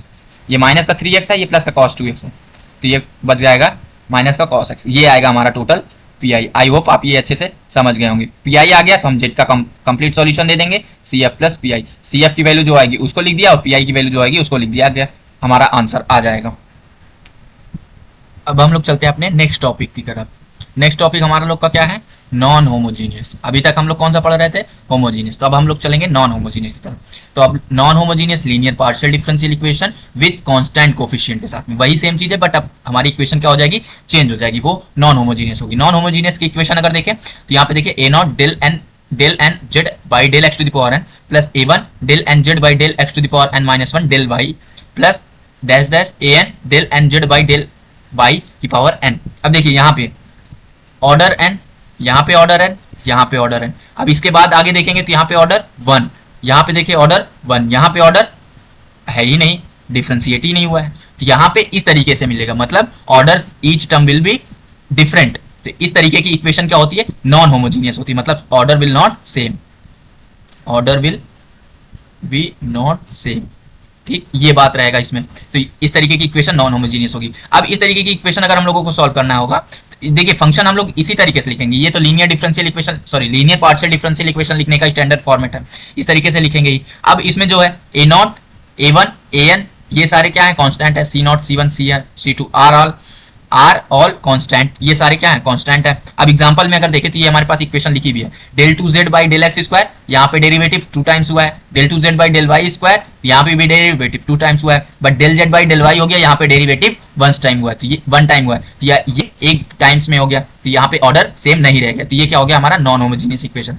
यहाँ पे भी वही सेम चीज, यहाँ 2 बार डिफरेंशिएशन हुआ है, यहाँ पे 1 बार हुआ है, तो इस तरीके के क्या हो गए, दोनों डिफरेंशिएशन अलग अलग हो गए, ऑर्डर सेम नहीं रहा, तो ये क्या हो गया, नॉन होमोजीनियस की इक्वेशन हो गई। अब इसका भी कंप्लीट सॉल्यूशन क्या देंगे, C F plus P I, और सेम प्रोसेस सेम होता है जैसे होमोजीनियस में हम लोगों ने पढ़ा, बट इसमें से थोड़ा सी एफ निकालने का प्रोसेस अलग है और पी आई का पूरा प्रोसेस वही है, सी एफ निकालने का थोड़ा सा अलग है। तो हम लोग सी एफ के बारे में पढ़ते हैं, method for finding out C F. तो सी एफ निकालने के लिए अगर देखें हमारे पास जो फंक्शन होगा, यहाँ पे देखिए ये जो फंक्शन डी बाई, हम लोग कैसे लिखते हैं इक्वेशन को, function D comma D dash z is equal to 0, C F के लिए ऐसे लिखेंगे। तो हमको क्या करना पड़ेगा, इस function D comma D dash का फिर से क्या लेना पड़ेगा, लीनियर फैक्टर। क्या लेना पड़ेगा, लीनियर फैक्टर। जैसे अभी हम लोगों ने लास्ट मेथड लास्ट एग्जांपल किया, सेम उसी तरीके से क्या लेना पड़ेगा, लीनियर फैक्टर। और आई होप अब आपको अच्छे से समझ में आ गया होगा लीनियर फैक्टर। वहां होमोजीनियस फंक्शन का था, यहाँ पे नॉन होमोजीनियस इक्वेशन का लेना है। तो पहला काम क्या करेगा कि इस इक्वेशन का हम लोग क्या कर लेंगे, लीनियर फैक्टर ले लेंगे। और वो लीनियर फैक्टर किस फॉर्म में आएगा, d minus d dash minus a. अभी जैसे देखिए यहाँ d माइनस 3d डैश के फॉर्म में आ रहा था होमोजीनियस का, अब या a के फॉर्म में हो रहा था। अब यहाँ पे क्या हो करेगा कि अगर ये दोनों, यहाँ पे भी एक टाइम डिफरेंशिएशन होता है, जो देखिए इस तरीके से कि d की वैल्यू क्या है, डेल बाई डेल एक्स, और d डैश की वैल्यू क्या है, डेल बाई डेल वाई। तो ये दोनों सेम ऑर्डर के हो गए, तो ये दोनों सेम ऑर्डर के होंगे। एक कांस्टेंट टर्म होगा, कांस्टेंट टर्म क्या करेगा, d या d डैश की पावर की 0 को रिप्रेजेंट करेगा। तो इन दोनों के पास एक एक पावर ऑर्डर है, सॉरी एक एक ऑर्डर का है, और ये 0 ऑर्डर का रहेगा। तो ये सारे क्या हो जाएंगे, अलग अलग टर्म्स क्या हो जाएंगे, सारे अलग अलग पावर की हो जाएंगे। तो इस तरीके की एक फॉर्म में आ जाएगा। तो ये हमको रिप्रेजेंट करता है कि नॉन होमोजीनियस का लीनियर फैक्टर है। नॉन होमोजीनियस का लीनियर फैक्टर का फॉर्म क्या होता है, d minus m D dash minus a. तो जब हम लोग इस फंक्शन का लीनियर फैक्टर लेंगे तो हमारे इस फॉर्म में आएगा। जब हमारे पास ये फैक्टर आ जाएगा लीनियर फैक्टर, अब लीनियर फैक्टर आ जाएगा तो उसके करस्पॉन्डिंग सी एफ कैसे लिखेंगे। हमारे पास देखिए मैं यहाँ पे एक स्टैंडर्ड फॉर्मेट ले लेता हूँ। स्टैंडर्ड फॉर्मेट क्या, जैसे alpha D plus beta D dash plus gamma is equal to 0। ये हमारे पास एक मान लीजिए लीनियर फैक्टर आ गया नॉन होमोजीनियस इक्वेशन का। अब इसका हम लोगों को अगर सी एफ लिखना है, सी एफ लिखना बस थोड़ा सा ट्रिक है, यहाँ पे थोड़ी सी यही एक बात समझनी है के लिए। कैसे, पहले ई लिखेंगे, ई एक एक्सपोनेंशियल फंक्शन लेंगे, उसकी पावर लगाएंगे माइनस गामा। गामा क्या होता है, कांस्टेंट टर्म आएगी जो, गामा अपॉन अल्फा। अल्फा क्या है, डी वाला, डी का कोफिशिएंट, तो गामा अपॉन अल्फा इनटू में एक्स। तो क्या लिखेंगे, पहला टर्म e की power minus gamma upon alpha into x. Gamma क्या होगा, कांस्टेंट टर्म, अल्फा क्या होगा, d का कोफिशिएंट। उसके बाद मल्टीप्लाई में y इंटू में फंक्शन कैसे लिखेंगे, अब इसका फंक्शन किस पे बचा है, alpha D plus beta D dash पे। तो अल्फा डी है तो अल्फा एज इट इज ले लेंगे, जो कोफिशिएंट होगा d है तो उसका y ले लेंगे, माइनस का बीटा है, beta as it is D dash था तो x ले लेंगे। तो आई होप आपको ये समझ में आया होगा। देखिए फिर से एक बार समझते हैं कैसे लिखा इसका सी एफ। हमारे पास क्या था, अल्फा डी प्लस का बीटा डी डैश प्लस का गामा इज इक्वल टू 0। तो यहाँ पे पहले फंक्शन लिखेंगे ई की पावर माइनस में गामा अपॉन अल्फा जो वैल्यू रहेगी इनटू में एक्स, फिर फंक्शन आर्बिट्री फंक्शन लेंगे, उसमें क्या रहेगा, जैसे अब देखिए गामा की वैल्यू यूज कर लिए तो अब गामा एज इट इज छोड़ देंगे, उसका कोई मतलब नहीं। अब हमारे पास बचा alpha D beta D dash. अब डी क्या है, डेल बाई डेल एक्स है, और डी डैश क्या है, डेल बाई डेल वाई है। तो अल्फा क्या है, डी डैश का कोफिशिएंट है, तो अल्फा के साथ में वाई का मल्टीप्लाई करा देंगे। यहाँ पे बीच में साइन प्लस का था तो माइनस ले लेंगे, और बीटा था तो बीटा एज इट इज, और बीटा के साथ में वाई वाला डिफरेंशिएशन मल्टीप्लाई में है तो एक्स मल्टीप्लाई करा देंगे। इस तरीके से हम लोग यहाँ पे इसका सी एफ लिखेंगे। आई होप आपको अब क्लियर हो गया होगा। अब यहाँ पे देखिए हम लोगों ने कुछ स्टैंडर्ड फॉर्मेट बना के रखा है, आप इसकी प्रैक्टिस कर लेंगे तो इसी में से किसी ना किसी फैक्टर में आपको सी एफ लिखने को मिल जाता है। जैसे पहला हम लोगों ने लिया d minus m D dash minus a. अब यहाँ पे क्या है, d minus m D dash, अगर कंपेयर करें तो alpha D plus beta D dash minus plus का गामा, इससे कंपेयर करें तो अब इसका जब सी एफ लिखेंगे तो कैसे लिखेंगे, ई की पावर माइनस, जैसे लिखते हैं ना, ई की power minus gamma upon alpha into x. तो गामा की वैल्यू क्या है, माइनस ए, तो माइनस ए ले लिया। अल्फा की वैल्यू क्या है, 1 है, तो 1 ले लिया, इंटू में एक्स ले लिया। फिर फंक्शन लिखता हूं, उसके बाद अल्फा वाई माइनस का लिखते हैं, यहाँ पे जब प्लस होता था तो माइनस का लिखते हैं, माइनस बीटा एक्स। तो यहाँ पे देखिए क्या है, D dash m D dash बचा, यहाँ पे क्या बचा, डी एम डी डैश बचा। तो यहाँ इसके लिए लिखेंगे F1, वाई क्या, अल्फा की वैल्यू 1 थी तो वाई प्लस, अब यहाँ पे देखिए क्या है, साइन माइनस का था तो कौन सा साइन लिया, प्लस का, एम एज इट इज ले लिया, डी डैश को एक्स से रिप्लेस कर दिया, ये हो गया। हमारे पास क्या आएगा, ई की power a x F1 y m x, इस तरीके से। दूसरा देखिए यही सेम चीज अगर स्क्वायर में दे दिया गया हो, 2 बार रिपीट कर रही हो यही लीनियर फैक्टर, तो हम लोग क्या करेंगे, कुछ नहीं, बस सेम चीज वही लिखेंगे, ई की power minus minus a upon 1 into x F1 y plus m x, ये चीज तो आया ही था। अब सेकंड लिखने के लिए प्लस एक्स का मल्टीप्लाई करा देंगे, बस सेकंड वाली टर्म में एक्स का मल्टीप्लाई कराएंगे, आर्बिट्री फंक्शन यहाँ F1 लिए थे, यहाँ पे F2 लेंगे, सेम वही चीज लिख देंगे जैसे यहाँ पे ये लिखा है। तो ई की power minus minus a upon 1 x into में F1 की बजाय F2 ले लिया, कोई दूसरा arbitrary function y plus m x. I hope आपको ये समझ में आ रहा होगा। यही अगर 3 बार मल्टीप्लाई हुआ होता तो तिबारा क्या करते, एक्स स्क्वायर मल्टीप्लाई कराते और यही पे लिख देते ई की power a x F3 y M1 M plus x, इसी तरीके से सिमिलर। अब देखिए नेक्स्ट जो यूज कर रहे हैं, d plus m D dash plus a. तो अगर कंपेयर करेंगे alpha D plus beta D dash plus का गामा, तो ई की पावर गामा अपॉन अल्फा, तो अल्फा की वैल्यू 1 है तो गामा की वैल्यू ए है, तो minus alpha a upon 1 into में x F1 y minus m x है। अब यहाँ पे क्या था, d plus m D dash, तो बीच में साइन अल्फा की वैल्यू 1 है तो 1 हो गया, वाई मल्टीप्लाई कराया, साइन प्लस का था तो माइनस का ले लिया, एम का एज इट इज, एक्स का 1, डी का डैश का एक्स ले लिया। यहाँ पे देखिए अल्फा डी प्लस गामा मिला है, बीटा वाला टर्म एब्सेंट है, तो यहाँ पे क्या करेंगे, अल्फा ई की power minus gamma upon alpha x ले लिया ये। अब यहाँ पे बीटा नहीं था तो यहाँ पे क्या किया, F1 अल्फा वाई लिया, माइनस का बीटा डी से कोई मतलब ही नहीं था, तो यहाँ पे अकेले इतना आ गया हमारा आंसर। अब यहाँ पे मान लीजिए जैसे अल्फा वाली टर्म ना रहे तो क्या करेंगे, beta D dash plus gamma है तो ई की power minus gamma upon beta ले लेंगे, अल्फा नहीं है तो बीटा ले लेंगे, अगर पूरा फंक्शन में अल्फा नहीं प्रेजेंट है तब तो क्या करेंगे, gamma upon beta into y ले लेंगे। अब यहाँ पे अगर बीटा ले रहे हैं तो यहाँ पे मल्टीप्लाई किसका कराएंगे, वाई का। अगर अल्फा नहीं प्रेजेंट है लीनियर फैक्टर में आपके, तब ये कंडीशन कब है, alpha is not present in factor में अल्फा प्रेजेंट नहीं है तब ये कंडीशन अप्लाई होगी। सिमिलरली अगर इसी का पावर 2 हो जाएगा, मतलब ये लीनियर फैक्टर 2 टाइम्स आ रहा होगा, तो वही सेम चीज में वाई का देखिए ई की power minus gamma upon beta, gamma upon beta into में वाई कराया, फिर F1 बीटा एक्स लिया। बीटा एक्स कैसे ले रहे हैं, बीटा और डी डैश था तो उसके साथ में एक्स का मल्टीप्लाई होता, वाई डी होता तो वाई मल्टीप्लाई होता, प्लस का वाई। अब देखिए वाई क्यों मल्टीप्लाई कराएंगे, क्योंकि यहाँ पे अल्फा और डी है ही नहीं, अल्फा और डी नहीं है, डी वाले टर्म नहीं प्रेजेंट है, तो इसलिए डी डैश का टर्म प्रेजेंट है, डी डैश किसका होता है, डेल बाई डेल वाई होता है, तो यहाँ पे वाई का मल्टीप्लाई कराएंगे, ई की power minus gamma alpha sorry gamma upon beta into y F2 b y beta y, beta x होगा, ये बीटा एक्स ही होगा। आई होप आपको ये चीज समझ में आ गई होगी। अब हम लोग चलते हैं एक एग्जांपल करते हैं तो और अच्छे से समझ में आएगा। यहाँ पे देखिए example D plus 4d dash minus 5 का whole square z is equal to 0। इसका कंप्लीट सॉल्यूशन क्या हो जाएगा, सॉल्यूशन होगा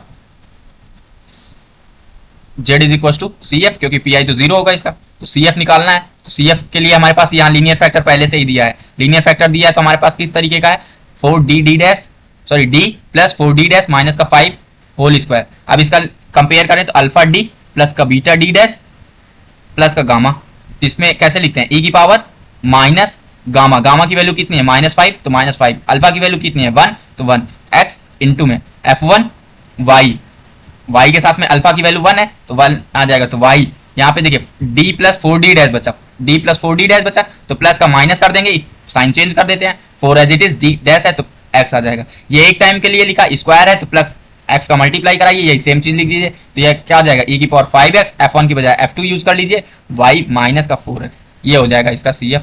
इजी है, बस कम एक बार प्रैक्टिस करना पड़ेगा, आ जाएगा अच्छे से। अब चलते हैं, जब अब हमारे पास मान लीजिए जो ये फंक्शन था, क्या function d d dash z is equal to 0, इसका लीनियर फैक्टर ये आप ना कर पा रहे हैं, क्या है आप इसका लीनियर फैक्टर ही नहीं कर पा रहे, जो हमारे पास फंक्शन d d डैश का है उसका लीनियर फैक्टर नहीं कर पा रहे हैं, तब हम लोग कैसे सॉल्व करेंगे, तब हम लोग कैसे बनाएंगे, जैसे यहाँ पे हमने एक एग्जांपल ले लिया, d square plus D dash का square minus p square z is equal to 0। अब इसका CF लिखना हुआ तो कैसे लिखेंगे, यहाँ पे भी देखिए पी स्क्वायर, पी क्या है कांस्टेंट है, तो पी स्क्वायर भी पूरा कांस्टेंट होगा, यहाँ पे डी की पावर 0 है या डी डैश की पावर 0 है, तो नॉन होमोजीनियस फंक्शन तो है। अब इसका कैसे करेंगे, CF निकालेंगे, तो इसका CF निकालने के लिए हम लोग लेट करेंगे, यहाँ पे आपको ये पता चल रहा है ना कि इसका फैक्टर तो पॉसिबल नहीं है, तो हम लोग यहाँ लेट करेंगे। लेट क्या करेंगे, एक मेथड लेट करेंगे कि जो z इज इक्वल टू है वो क्या है, a e की power k x plus h y, यहाँ पे क्या है k x plus h y, हम लेट कर लेंगे कि z की जो वैल्यू है वो क्या है a e की power k x plus h y है, वेयर a k h क्या है कांस्टेंट है, a k h are constant. ठीक, अब हम लोग क्या करते हैं, ये बात भी आपको पता है कि जो d है ये क्या है डेल बाई डेल एक्स है, और d डैश क्या है हमारे पास डेल बाई डेल वाई है, तो यहाँ पे क्या करेंगे पुट कर देंगे value d square d dash का स्क्वायर माइनस का p स्क्वायर इंटू में a की z की वैल्यू पुट करेंगे तो a e की power k x plus h y, हमने एक ऐसा एक इमेजिन कर लिया z की वैल्यू को इज इक्वल टू 0। अब इसका अंदर मल्टीप्लाई करा देंगे तो d स्क्वायर के साथ में a e की पावर k x प्लस का h y plus D dash का स्क्वायर a e की power k x plus h y minus का p स्क्वायर a e की power k x plus h y is equal to 0। अब क्या करते हैं, D square है मतलब डिफ्रेंसिएशन है एक्स के रिस्पेक्ट में, तो हम लोग यहाँ डिफ्रेंशिएट करते हैं, पहली बार डिफ्रेंशिएट करेंगे तो a e की पावर a तो कांस्टेंट है एज इट इज आ जाएगा, e की power k x plus h y का e की power k x plus h y आएगा, बस यहाँ पे चैन रूल से क्या आ जाएगा k आ जाएगा, x के रिस्पेक्ट में एच वाई का 0 हो जाएगा, प्लस सिमिलरली यहाँ पे भी वही करेंगे, d डैश स्क्वायर एक बार डिफ्रेंशिएट कर देते हैं तो a e की power k x plus h y into में चैन रूल से h आ जाएगा minus p square a e की power k x plus h y is equal to 0। यहाँ पे फिर से वही काम करेंगे, डिफ्रेंशिएट करेंगे, तो यहाँ पे डिफ्रेंशिएट करेंगे तो क्या आ जाएगा a e की power k x plus h y into में अपनी बार k स्क्वायर हो जाएगा, क्योंकि k प्लस d डैश फिर से y के रिस्पेक्ट में डिफ्रेंशिएट कर दीजिए तो a e की power k x plus h y into में h स्क्वायर हो जाएगा, यहाँ पे माइनस का p स्क्वायर a e की power k x plus h y is equal to 0। तो अब यहाँ पे हम लोग देखें a e की power k x plus h y a e की power k x plus h y सब में कॉमन है, इसमें भी है तो कॉमन ले लेते हैं, तो यहाँ पे क्या बचेगा a e की power k x plus h y is equal to k square plus का h स्क्वायर माइनस का p square is equal to 0। तो अब देखिए यहाँ पे इसके फंक्शन से मतलब है इन दोनों को मल्टीप्लाई कराने के बाद 0 आना चाहिए, तो a e की power k x plus h y is equal to 0 हो सकता है, और k square plus h square minus p square is equal to 0 हो सकता है। तो हमारे पास ये सॉल्यूशन या तो 0 हो जाए या तो ये 0 हो जाए, बट हमारे पास दोनों में से a e की power k x plus h y is equal to 0, अगर ये 0 कर देंगे तो हमारा पूरा ये सॉल्यूशन ही 0 हो जाएगा, क्योंकि इसकी वैल्यू 0 तो ये पूरे फंक्शन को ही 0 कर देगा, तो मतलब ये नॉट पॉसिबल, ऐसी कंडीशन ये बन ही नहीं सकती, ये डज नॉट इक्वल टू 0 होगा। मींस अब क्या हुआ, हमारे पास जो सेकंड फंक्शन बचा है वो 0 होना चाहिए, तो k square plus h square minus p square is equal to 0 होना चाहिए, तो ये फंक्शन 0 होगा, तो ये फंक्शन 0 होगा तो हमारा सॉल्यूशन जो बनेगा z इज इक्वल टू वो क्या बनेगा CF, जो z का लिखा जाएगा, z का सॉल्यूशन कंप्लीट क्या है CF है, और CF पूरा कंप्लीट क्या लिखा जाएगा समेशन ऑफ a e की power k x plus h y, summation a e की पावर के एक्स प्लस एच वाई, ये हो जाएगा हमारा पूरा सॉल्यूशन। बट इसके साथ में एक कंडीशन लगेगी। कंडीशन क्या लगेगी कि k square plus h square minus p square is equal to 0। ये कंडीशन होनी चाहिए। यहाँ पे जो ये फंक्शन लिखा जा रहा है उसमें के एच और जो हमारे इक्वेशन में पी है उनका स्क्वायर और माइनस करने के बाद 0 आना चाहिए। तो अब हमारा सी एफ क्या होगा, ये होगा। आई होप आप समझ, ये हो जाएगा हमारा आंसर, यही हो जाएगा हमारा आंसर। आई होप आपको यहाँ पे समझ में आया होगा। बट ये कंसेप्ट आप थोड़ा सा ध्यान दीजिएगा, when factorization is not possible, तब हम लोगों को क्या करना पड़ेगा, एक जेड की वैल्यू लेट करते हैं, उस जेड की वैल्यू को यहाँ पे पुट करेंगे और अंदर ले जाके मल्टीप्लाई कराएंगे। डी और डी डैश डिफरेंशिएशन होता है, डिफरेंशिएशन कर देंगे तो वहां पे जो दूसरी वैल्यू आएगी उस कंडीशन के साथ में, वही समेशन के साथ में हम उसका अपना आंसर दे देते हैं। आई होप आपको ये समझ में आया होगा। अब हम लोग चलते हैं अपनी नेक्स्ट टॉपिक की तरफ। नेक्स्ट टॉपिक क्या करता है, ये था हमारा क्या, CF था नॉन होमोजीनियस फंक्शन का। अब हम लोग नॉन होमोजीनियस फंक्शन का पर्टिकुलर इंटीग्रल निकालना देखते हैं। वही सेम चीज है, इसमें कुछ होमोजीनियस से चेंज नहीं हुआ है, बस CF चेंज होता है नॉन होमोजीनियस और होमोजीनियस में। अब इसका CF निकालेंगे, सेम वही कंडीशन, इसका formula 1/5 d, d dash function of x, y, यही अप्लाई होगा, फॉर्मूला वही होता है। इसमें भी वही 4 केसेस बनेंगे, 1 2 3 4। इसमें थोड़ा सा एक केस ये हट के है, तो इसको हम लोग अच्छे से समझेंगे। पहला केस क्या था, फंक्शन x, y अगर e की पावर ax प्लस by हो जाता है तो pi क्या नहीं लिखेंगे, f 1/5 of d, d dash e की power ax plus by। e की पावर ax प्लस by है तो कुछ नहीं करना होता है, d को a से, d डैश को b से रिप्लेस कर देना होता है। बस हमारे पास फंक्शन जो आता है फाई a, b का आ जाता है, e की पावर ax प्लस by, यही एक आंसर हो जाता है। ये हम लोगों ने पहले ही पढ़ लिया है। सिमिलरली यहाँ पे केस 2 भी है, sin ax plus b y हो या cos ax प्लस by हो, यहाँ पे y होगा तो sin ax प्लस by हो या cos ax प्लस by होगा। तो यहाँ पे हम लोग क्या करेंगे, कुछ नहीं करना होगा, हमारे पास फंक्शन जो मिलेगा d स्क्वायर d डैश का स्क्वायर, तो हम लोग यहाँ से किसको रिप्लेस करेंगे, को किससे रिप्लेस कर देंगे, माइनस ए स्क्वायर से, तो माइनस ए स्क्वायर से रिप्लेस कर दिया। डी डैश को किससे रिप्लेस करेंगे, माइनस ए बी से, माइनस ए बी से। ए क्या है, एक्स का कोफिशिएंट है, बी क्या है, वाई का कोफिशिएंट है, और डी डैश का स्क्वायर किससे रिप्लेस करेंगे, माइनस बी स्क्वायर से। यही हमारा आंसर हो जाएगा। आई होप अब आपको ये चीज पता भी है कि यहाँ पे अगर phi of a b is equal to 0 हो जाए, या फाई ऑफ माइनस का a square comma minus a b comma minus b square is equal to 0 हो जाए, तो आप क्या करेंगे, केस फेल हो जाएगा। केस फेल हो जाएगा तो आपको पता है कि दो तरीके, जैसे होमोजीनियस में करते हैं सेम वही यहाँ पे पीआई भी निकल रहा है। यहाँ पे क्या करेंगे, बस वही सेम चीज, या तो x का मल्टीप्लाई कराइए इंडिपेंडेंट वेरिएबल और फंक्शन को d के रिस्पेक्ट में डेल बाई डेल डी के रिस्पेक्ट में डिफरेंशिएट कर दीजिए, या तो y का मल्टीप्लाई कराइए फंक्शन को del by del D dash के रिस्पेक्ट में डिफरेंशिएट कर दीजिए। इस तरीके से आई होप आपको ये चीज समझ में आ रही होगी।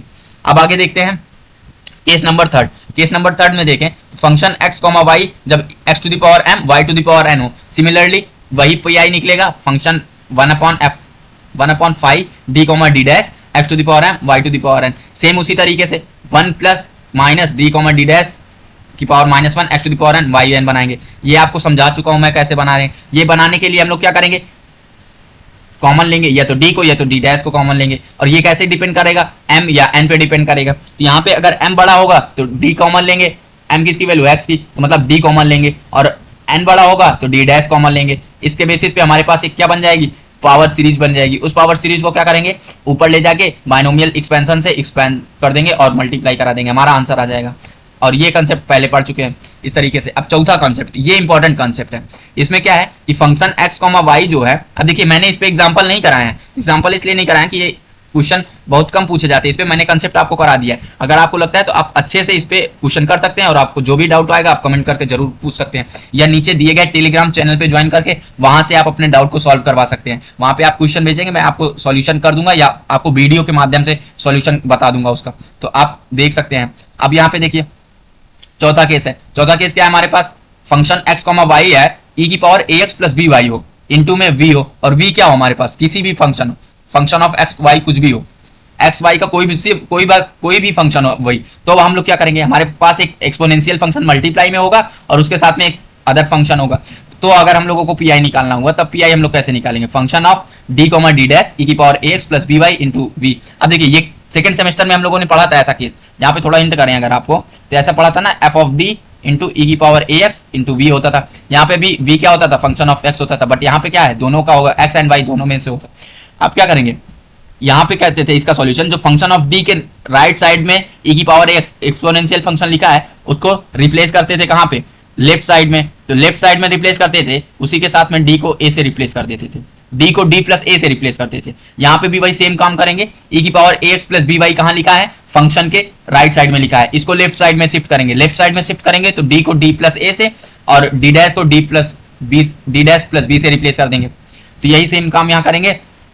टी की power a x plus b Y को लेफ्ट साइड में शिफ्ट किया और डी को क्या किया, डी प्लस ए से, और ए क्या था, एक्स का कोफिशिएंट, फिर डी डैश को डी डैश प्लस बी से रिप्लेस कर दिया, तो इनटू वी। अब यहाँ पे हमारे पास फंक्शन क्या बन गया, ए की power a x plus b y upon 1 upon function of D plus a D dash plus b into में बी। अब ये वी क्या होगा हमारा, वी या तो फर्स्ट केस बन जाएगा, या तो सेकंड केस बनेगा, या तो थर्ड केस बनेगा। तो ये इन तीनों में से कोई सा भी केस बनेगा, और इन तीनों का केस का सॉल्यूशन हम लोग अच्छे से पता है हमको, फर्स्ट बनेगा या सेकंड बनेगा या तो थर्ड बनेगा। इन तीनों में से किसी को भी अप्लाई करके हम लोग सॉल्व कर लेंगे। चलिए इसका एक एग्जांपल कर लेंगे तो आपको अच्छे से समझ में आ जाएगा।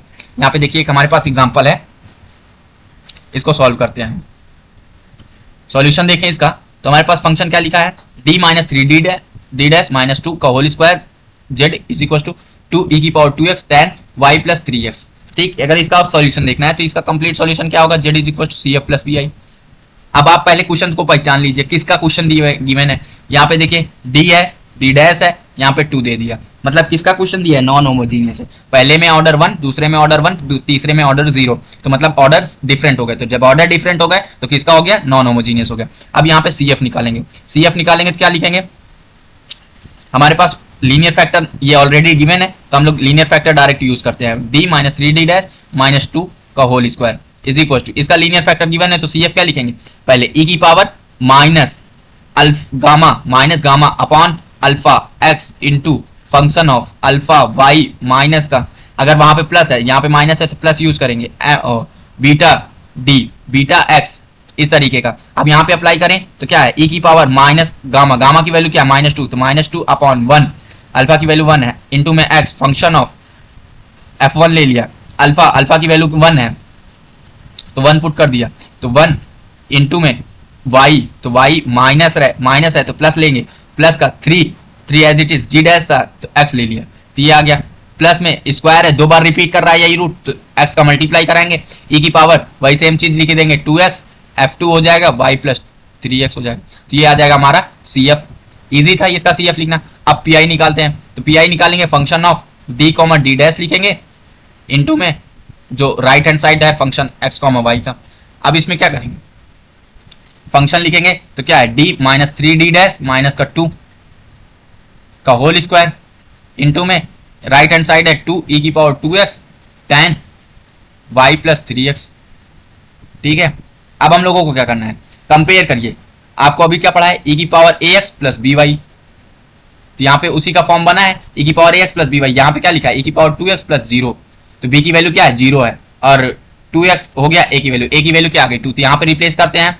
यहाँ पे क्या हम लोगों ने पढ़ा कि जो exponential function given five D comma D dash के फंक्शन के राइट साइड में लिखा है, इसको कहाँ ले चलेंगे, लेफ्ट साइड में ले चलेंगे, तो क्या करेंगे, d को d प्लस ए से और d डैश को d डैश प्लस ए से b से रिप्लेस करेंगे। तो b की वैल्यू 0 है तो d को d डैश ही रहने देंगे, d को d प्लस ए से रिप्लेस कर देंगे। तो d को d प्लस ए से रिप्लेस करेंगे तो क्या आ जाएगा, इसको शिफ्ट कर दिया तो यहाँ पे क्या आ गया 2 e की पावर 2x, तो d प्लस 2 माइनस का 3d डैश माइनस का 2 का होल स्क्वायर, और यहाँ क्या बचा tan y प्लस 3x।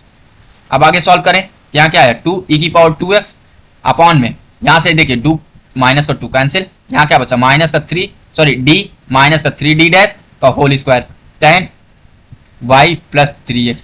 अब देखिए ये आ गया हमारा सॉल्यूशन इतना। अब यहाँ पे सोचिए ये जो फंक्शन है, अब इसका कोई मतलब नहीं, ये तो एक सॉल्यूशन दे दिया, जितना काम होना था इसको अवॉइड करिए, 2x function of d minus 3d dash का whole square tan y plus 3x, ये हो गया। अब इस इतने को सॉल्यूशन लेना है। अब इतना सॉल्यूशन अगर देखें तो हम भूल जाएं, पूरे टॉपिक को भूल जाएं क्या पढ़ रहे थे अभी तक। अब इतने को कंसीडर करिए, ये क्या लिखा है d माइनस 3d डैश का whole square, d minus 3d dash का होल स्क्वायर, ये कौन सा सॉल्यूशन है।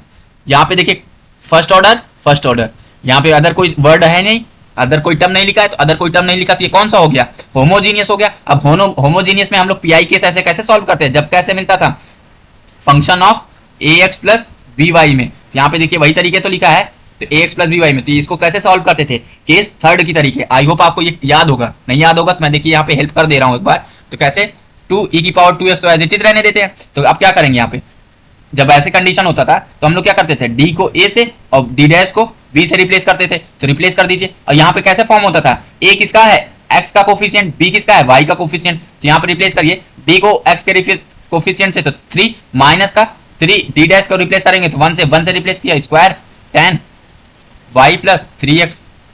यहाँ क्या हो गया 3 से 3 कैंसिल के 0 आ गया, मतलब केस फेल हो गया। केस फेल हो गया तब कौन सा रूल, वही सिमिलर कोई सा भी एक इंडिपेंडेंट वेरिएबल मल्टीप्लाई कराइए। मान लीजिए जैसे मैं वाई एक्स मल्टीप्लाई करा रहा हूँ, एक्स इंडिपेंडेंट, तो यहाँ पे जो नीचे फंक्शन गिवन है उसको किसके रिस्पेक्ट में डिफरेंशिएट करूंगा, डी के रिस्पेक्ट में, तो डी के रिस्पेक्ट में डिफरेंशिएट कर दूंगा तो ये क्या आएगा 2 डी माइनस 3 डी डैश, ठीक, इनटू में 10 वाई प्लस 3x।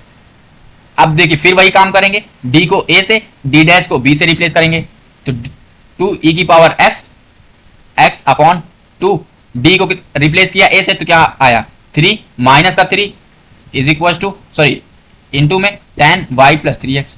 फिर वही काम 3 से 3 कैंसिल होकर 0 आ गया, तो यहाँ पे क्या बन गया, फिर केस फेल हो गया, केस फेल हो गया तो फिर वही काम करेंगे, तो 0 हो गया, फिर किससे केस फेल हो गया, केस फेल हो गया तो फिर से एक बार वही काम करेंगे। क्या करेंगे, एक बार फिर से इंडिपेंडेंट वेरिएबल मल्टीप्लाई कराएंगे तो यहाँ पे 2 e की power 2x as it is रहेगा, और एक बार x का मल्टीप्लाई कराएंगे फिर से मल्टीप्लाई करा देंगे तो x स्क्वायर हो जाएगा।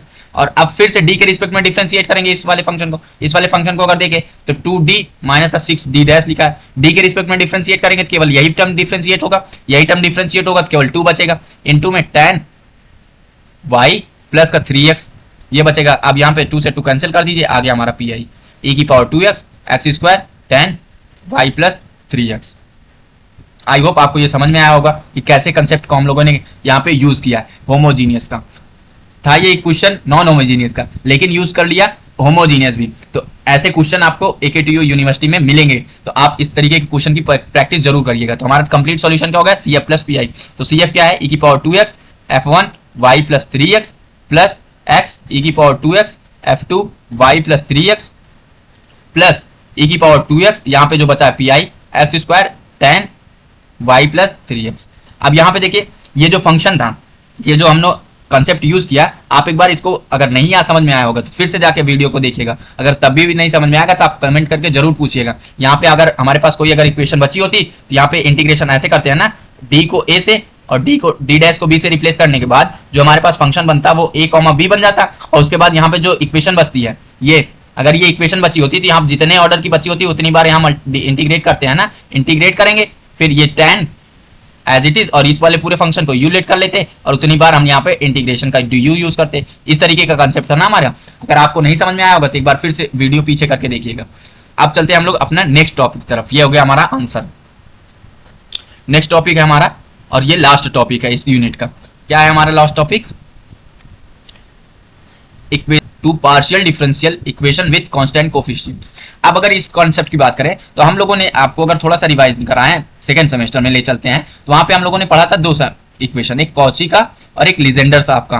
तो इन दोनों ने क्या किया था, हमको जो ऑर्डिनरी डिफरेंशियल इक्वेशन था उसमें कांस्टेंट कोफिशिएंट में इन्होंने क्या किया था कि उस इक्वेशन को वेरिएबल में बना दिया था। जैसे हमारे पास यहाँ पे था a0 d की power n y upon dx to the power n plus a1 d की power n minus 1 y upon dx to the power n minus 1। ये ऑर्डिनरी डिफरेंशियल इक्वेशन थी। इन्होंने क्या किया था, a0 x to the power n dn y upon dx to the power n बना दिया, plus a1 x to the power n minus 1 dx to the power n minus 1 y upon dx to the power n minus 1। इस तरीके का concept बना दिया था। और इसमें हम लोग इस इक्वेशन को कैसे सॉल्व करते थे, x को e की पावर z लेके।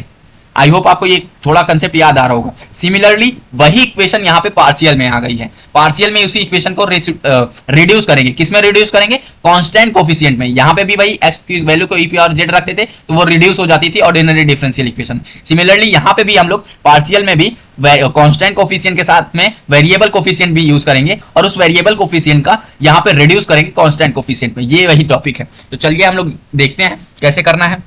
हमारे पास इक्वेशन कैसे मिलेगी, a0 x to the power x square d two y del two y z by del x square plus a1 x y del two z upon del x del y plus a2 y square del two z upon del y square plus b1। अब देखिए यहाँ पे ये कौन सा order का लिखा, second order का लिखा। अब आगे कौन से ऑर्डर का लिख रहा है, फर्स्ट ऑर्डर का लिख रहा है। तो आपको मे बी ये इक्वेशन होमोजीनियस में मिल सकती है, मे बी नॉन होमोजीनियस में मिल सकती है। तो हम लोग किसी भी तरीके का मिलेगा तो हम लोग इजिली सॉल्व कर लेंगे। कंसेप्ट इतने अच्छे से समझने वाले हैं, इजी सा है ये मेथड। तो देखिए कोई सी भी इक्वेशन होमोजीनियस में लिखी हो या नॉन होमोजीनियस में लिखी हो, राइट हैंड साइड में कुछ भी हो, इससे कुछ भी फर्क नहीं पड़ता। तो अब हम लोगों को अगर ऐसी इक्वेशन मिलती है तो हम लोगों को सॉल्व करने के लिए क्या करना पड़ेगा, यहाँ पे जो x है उसको क्या लेट कर लेंगे, x की वैल्यू को लेट कर लेंगे e की पावर u एंड y को लेट कर लेंगे e की पावर v। तो यहाँ पे हम लोगों को बस ऐसा ध्यान देना, जैसे ही पार्शियल डिफरेंशियल इक्वेशन में कांस्टेंट कोफिशिएंट की बजाय वेरिएबल कोफिशिएंट दिखा तो तुरंत हम लोगों को क्या करना है, x की वैल्यू को e की पावर u, y की वैल्यू को e की पावर v लेट कर लेंगे। इससे हमको क्या मिलेगा, u की वैल्यू log x मिल जाएगी और v की वैल्यू log y मिल जाएगी। तो यहाँ पे स्पेशली हम लोग कर क्या रहे हैं, ये जो इंडिपेंडेंट वेरिएबल है x and y, independent variable x and y है ना, इसको हम लोग कहाँ ले जा रहे हैं, u एंड v में ले जा रहे हैं। अगर आप सही से देखें तो ये x एंड y को हम लोग u एंड v में ले जा रहे हैं, मतलब इस इक्वेशन की इंडिपेंडेंट वेरिएबल ही चेंज कर दे रहे हैं हम। तो इस तरीके से हमको u एंड v मिल गया। अगर u एंड v मिल गया तो यहाँ पे हम del u by del x निकाल लिए तो 1 बाई x आ गया, और del v by del y निकाल लिए तो 1 बाई y आ गया। यहाँ पे u का x में डिफरेंशिएशन कर लिया तो 1 बाई x, v का y में कर लिया तो 1 बाई y आ गया। अब देखिए जब हमारा इंडिपेंडेंट वेरिएबल चेंज हो जाएगा तो हमारा ये जो f ऑफ x होगा, ये यहाँ पे भी x एंड y फंक्शन रहेगा तो इसको भी चेंज करेंगे। उसके बाद जब ये पूरा चेंज हो जाएगा तो हमको ये del z by del x square भी तो हटाना है। ये x स्क्वायर एक्स वाई हट के क्या आ गया, uv आ गया। तो ये del 2z by del x square भी तो हटेगा। तो इसको हटाने के लिए हम लोग क्या करेंगे, del z by del x है, मान लीजिए हमारे पास है del z by del x है, तो हम लोग इसको क्या लिख सकते हैं, del z by del u into del u by del x. इसमें किसी को प्रॉब्लम होनी नहीं चाहिए, इसमें कोई कॉन्सेप्ट नहीं लगा है। कैसे, अगर आप ये डेल u को डेल u से काट देंगे तो फिर del z by del x बन जाएगा, इसमें कोई दिक्कत नहीं होगी। तो हमने क्या किया, del z by del x को क्या लिख लिया, del z by del u into del u by del x. अब इस del u by del x की वैल्यू देखिए यहाँ पे हम लोगों ने निकाल लिया था, तो वहीं पे ये वैल्यू पुट कर दिया 1/x। तो del z by del x की वैल्यू क्या होगा, del z by del u into 1/x। इस x को क्या किया, राइट लेफ्ट हैंड साइड में मल्टीप्लाई करा दिया, तो हमारे पास क्या बना, x del z by del x is equal to del z by del u। यहाँ पे क्या बचा था, del z by del u, तो यहाँ पे del z by del u हो गया।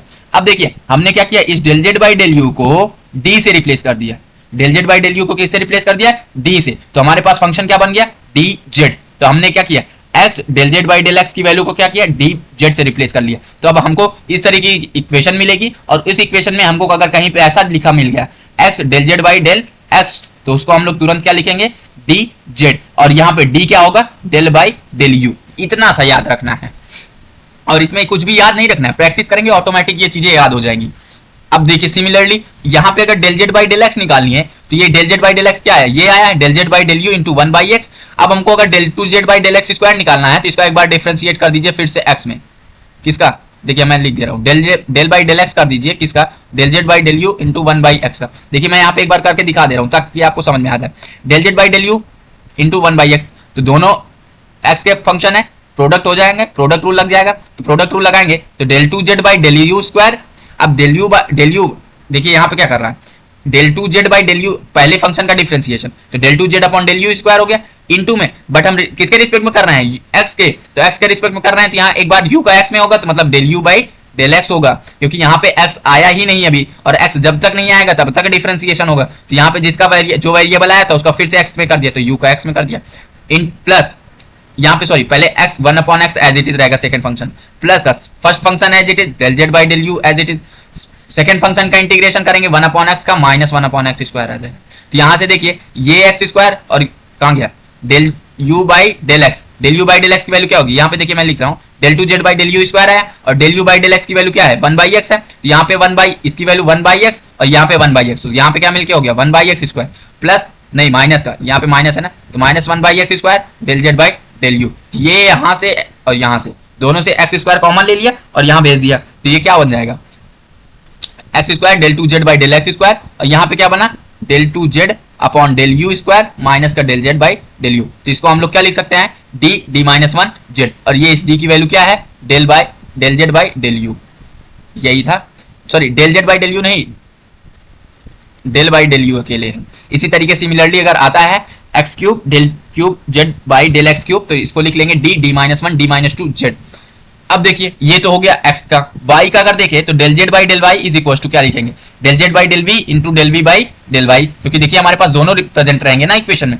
यहाँ पे देखिए ये, तो इसको रिप्लेस करना होगा, तो यहाँ से डेल v से डेल v काट देंगे तो फिर सेम वही चीज आ गया, और del v by del y की वैल्यू हम लोगों ने निकाल लिया है यहाँ पे 1/y, तो यहाँ पे y वैल्यू रख दिया 1/y is equal to y del v by del z by del y। यहाँ से y को लेफ्ट हैंड साइड में शिफ्ट किया तो ये क्या आ गया, del z by del v, और del z by del v में क्या किया, डेल बाय डेल वी की वैल्यू को डी डैश ले लिया, तो हमने क्या लिख लिया इसको डायरेक्ट डी डैश जेड। तो अब हम लोग को जहां भी y del z by del y मिलेगा उसको हम लोग डी डैश जेड लिखेंगे, और डी डैश क्या होता है हमारा, डेल बाई डेल वी, ये याद रखना है, डी होता है डेल बाई डेल यू। अब similarly y square del two z by del y square करेंगे तो d dash minus one z में लिखेंगे। अब देखिए यहाँ पे थोड़ा सा ये समझ में आ गया होगा आपको, और ये भी आ गया होगा। इस वाले कंसेप्ट को समझते हैं, x y del two z by del x del y है, तो अब देखिए यहाँ पे क्या लिखा है एग्जैक्ट में, जेड का पहले एक्स वाई में हुआ फिर एक्स में हुआ, तो यहाँ पे क्या किया, इतने पार्ट को देखिए, पहले जेड का वाई में हुआ फिर एक्स में हुआ, तो इसको क्या लिख लिया, एक्स एंड वाई लिख लिया। अब इस तरीके के कंसेप्ट को हम अगर मिलेगा तो हम लोग उसको क्या लिखेंगे, direct D D dash Z. ठीक, आई होप आपको समझ में आ गया।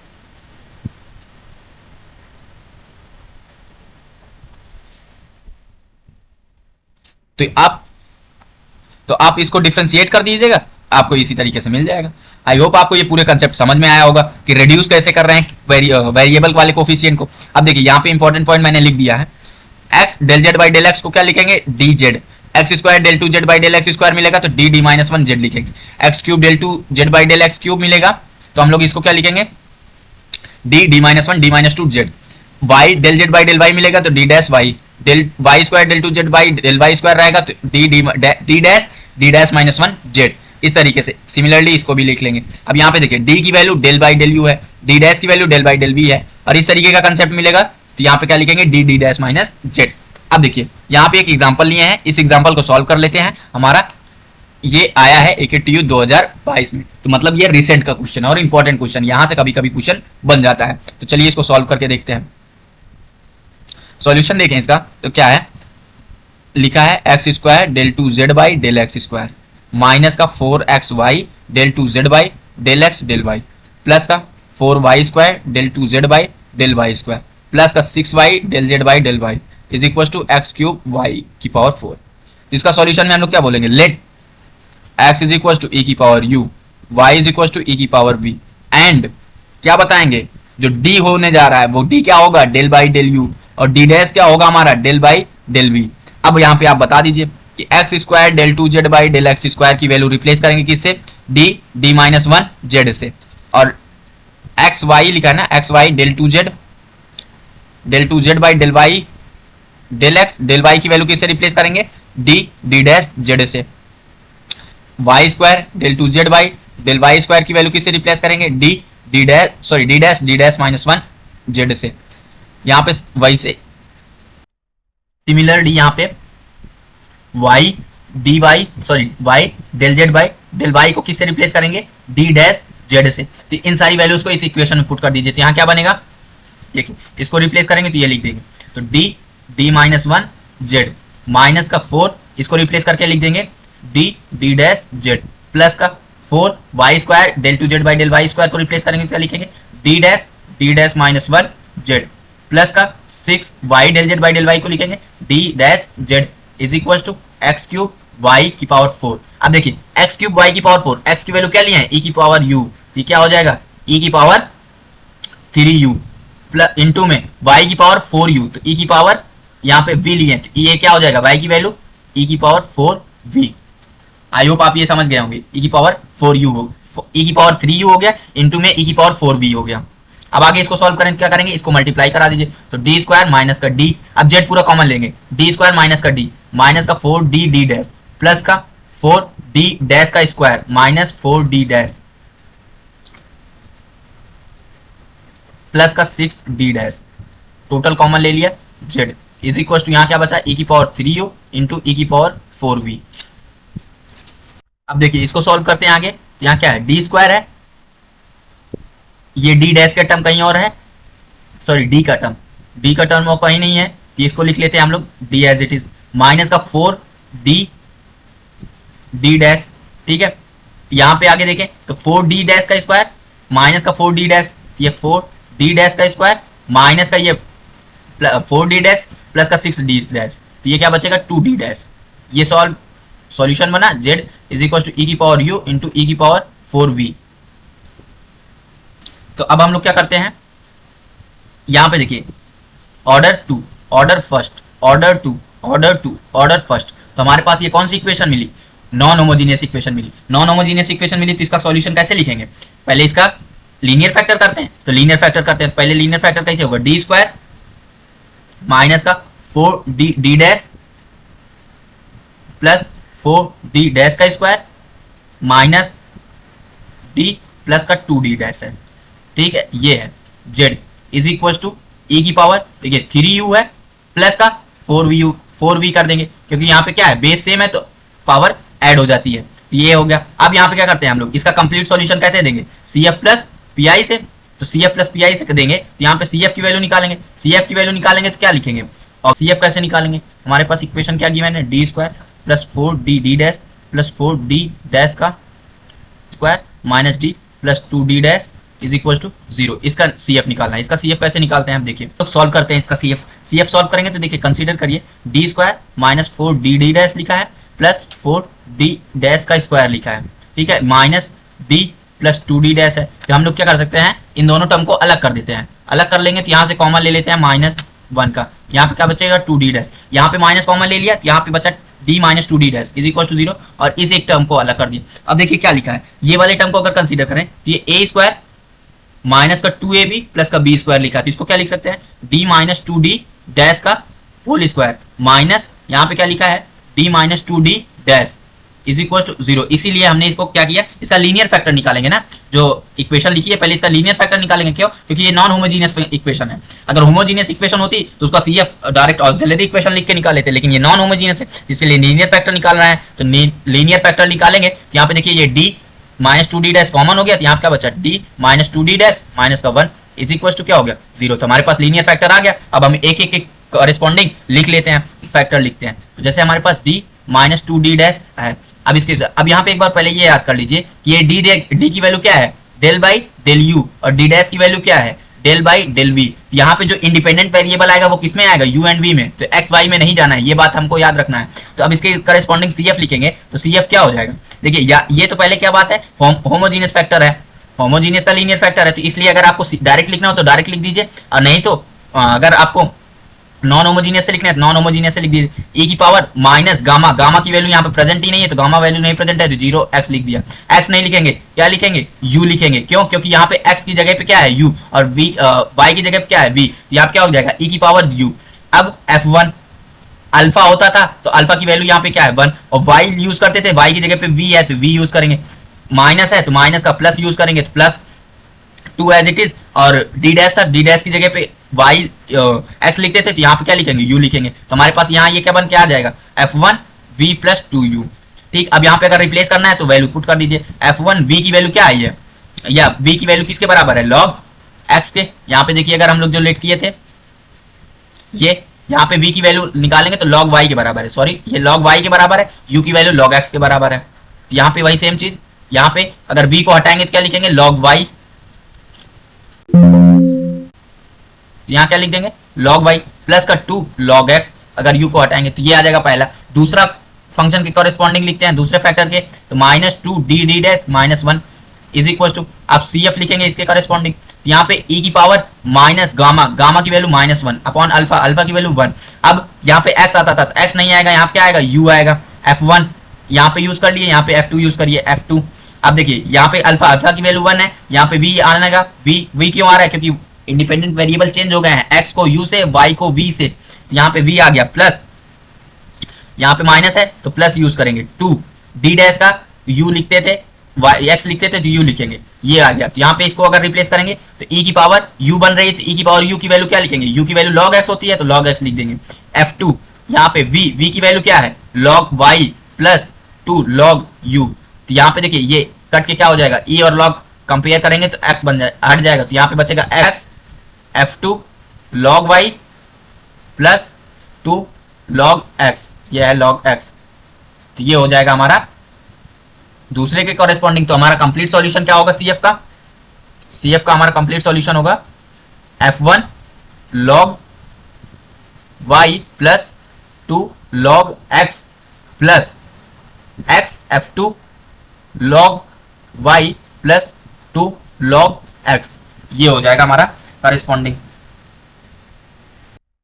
ये आ जाएगा हमारा CF। अब देखिए अगर आपको यहाँ पे प्रॉपर्टी यूज करनी होगी, प्रॉपर्टी यूज कर लीजिएगा log x plus log y की, तो क्या होती है log x y। आप इसको यूज करके लिख सकते हैं अगर आपको यूज करना है, तो नहीं तो आप ऐसे भी आंसर देंगे, कोई दिक्कत नहीं। अब CF आ गया, अब हम लोग PI निकालते हैं। PI निकाल लेंगे तो PI क्या होगा 1/5 d, d dash into function of u, v। अब देखिए u, v चल रहा है तो इसलिए u, v लिख लिया हम लोगों ने। यहाँ पे देखिए क्या है फंक्शन लिख लेते हैं यहाँ पे d square minus 4d d dash 1/d square minus 4d, d dash 4d dash का स्क्वायर माइनस d प्लस का 4d डैश स्क्वायर माइनस का d प्लस का 2d डैश प्लस का 2d डैश, ये हो गया। और फंक्शन है e⁻3u प्लस 4v। अब इसको सॉल्व करते हैं। ये कौन सा केस बन रहा है, केस नंबर 1 है, इजी है। केस नंबर 1 में क्या करते हैं, d को a से, यहाँ पे x नहीं है तो vu का कोफिशिएंट a हो जाएगा, और d डैश को b से, इससे रिप्लेस कर दीजिए। तो मतलब d को 3 से और b को 4 से रिप्लेस कर दीजिए। d डैश को यहाँ पे रिप्लेस कर देंगे तो देखिए d को रिप्लेस करेंगे क्या आएगा 3 का स्क्वायर माइनस 4d 3 हो जाएगा। d डैश की वैल्यू क्या है 4 है, 4 यहाँ पे ये d डैश है, प्लस 4 d डैश की वैल्यू 4, 4 का स्क्वायर माइनस d की वैल्यू 3, 3 से रिप्लेस कर रहे हैं, प्लस 2 d डैश की value 4 is equal to 3 into में e⁻3u प्लस 4v। अब इसको सॉल्व कर दीजिए, क्या आ जाएगा 9 माइनस 4, 4 जो 16, 16 में 3 का मल्टीप्लाई कराएंगे 48, प्लस यहाँ पे 4 इंटू 4 इंटू 4, 4 का क्यूब क्या होता है 64, प्लस का 64 माइनस 3 प्लस का 8। अब इसको सॉल्व करके लिख देंगे, ये हमारा आंसर आएगा 4v। तो ये हमारा आंसर क्या आ जाएगा 1/30 e⁻3u प्लस 4v। अब यहाँ पे अगर हम लोग u 1/30 e⁻u प्लस 4v, अब हम लोग क्या कर सकते हैं, इसको रिप्लेस कर सकते हैं। रिप्लेस कैसे कर देंगे, हमारी 1/30 e⁻3u इंटू e⁻3v। अब हम लोग वैल्यू रिप्लेस कर देते हैं। हम लोग क्या लिए थे, x की वैल्यू e⁻u और y की वैल्यू e⁻v। तो यहाँ रिप्लेस कर देंगे तो क्या हो जाएगा 1/30 e⁻u⁻3 कर देंगे तो ये x³ हो जाएगा इंटू y⁻4 हो जाएगा। ये आ जाएगा हमारा कंप्लीट सॉल्यूशन PI का। तो अब हम लोग कंप्लीट आंसर दे देते हैं, z is equal to CF plus PI। तो CF प्लस PI लिखेंगे तो CF की वैल्यू यहाँ से देखिए, यहाँ पे f1 log y plus 2 log x है, तो यहाँ पे लिख लेते हैं CF ये आया है हमारा f1 log y plus 2 log x plus x f2 log y plus 2 log x। देख लीजिए एक बार, ये यही सेम चीज आया है। अगर आप प्रॉपर्टी लगाएंगे यहाँ पे प्रॉपर्टी लगा के सॉल्व कर दीजिए और PI लिख देंगे तो 1/30 x³ y⁻4, तो ये आ जाएगा हमारा कंप्लीट सॉल्यूशन। आई होप आपको ये चीज समझ में आई होगी। ये था हमारा कंप्लीट सॉल्यूशन, ये आंसर आ गया। अब आज ये हमारा यूनिट खत्म हो गया, ये हमारा लास्ट टॉपिक था। अगर आपको ये PPT की जरूरत होगी या आपको हैंड रिटन नोट्स की चाहिए होगा, शॉर्ट नोट चाहिए होगा, तो नीचे दिए गए टेलीग्राम चैनल पे आप वहाँ पे जाके ज्वाइन होइएगा और वहाँ पे प्रोवाइड कराए गए हैं, तो आप वहाँ से फ्री में एक्सेस कर सकते हैं। और अगर आपको कोई भी चीज़ इससे यूनिट 1 से रिलेटेड डाउट आता है तो आप तुरंत कमेंट करके पूछ सकते हैं। अगर आप कमेंट नहीं कर सकते, आप टेलीग्राम पे आप फोटो वहाँ पे सेंड करके डाउट क्लियर करवा सकते हैं। आज के लिए इतना ही, थैंक यू सो मच।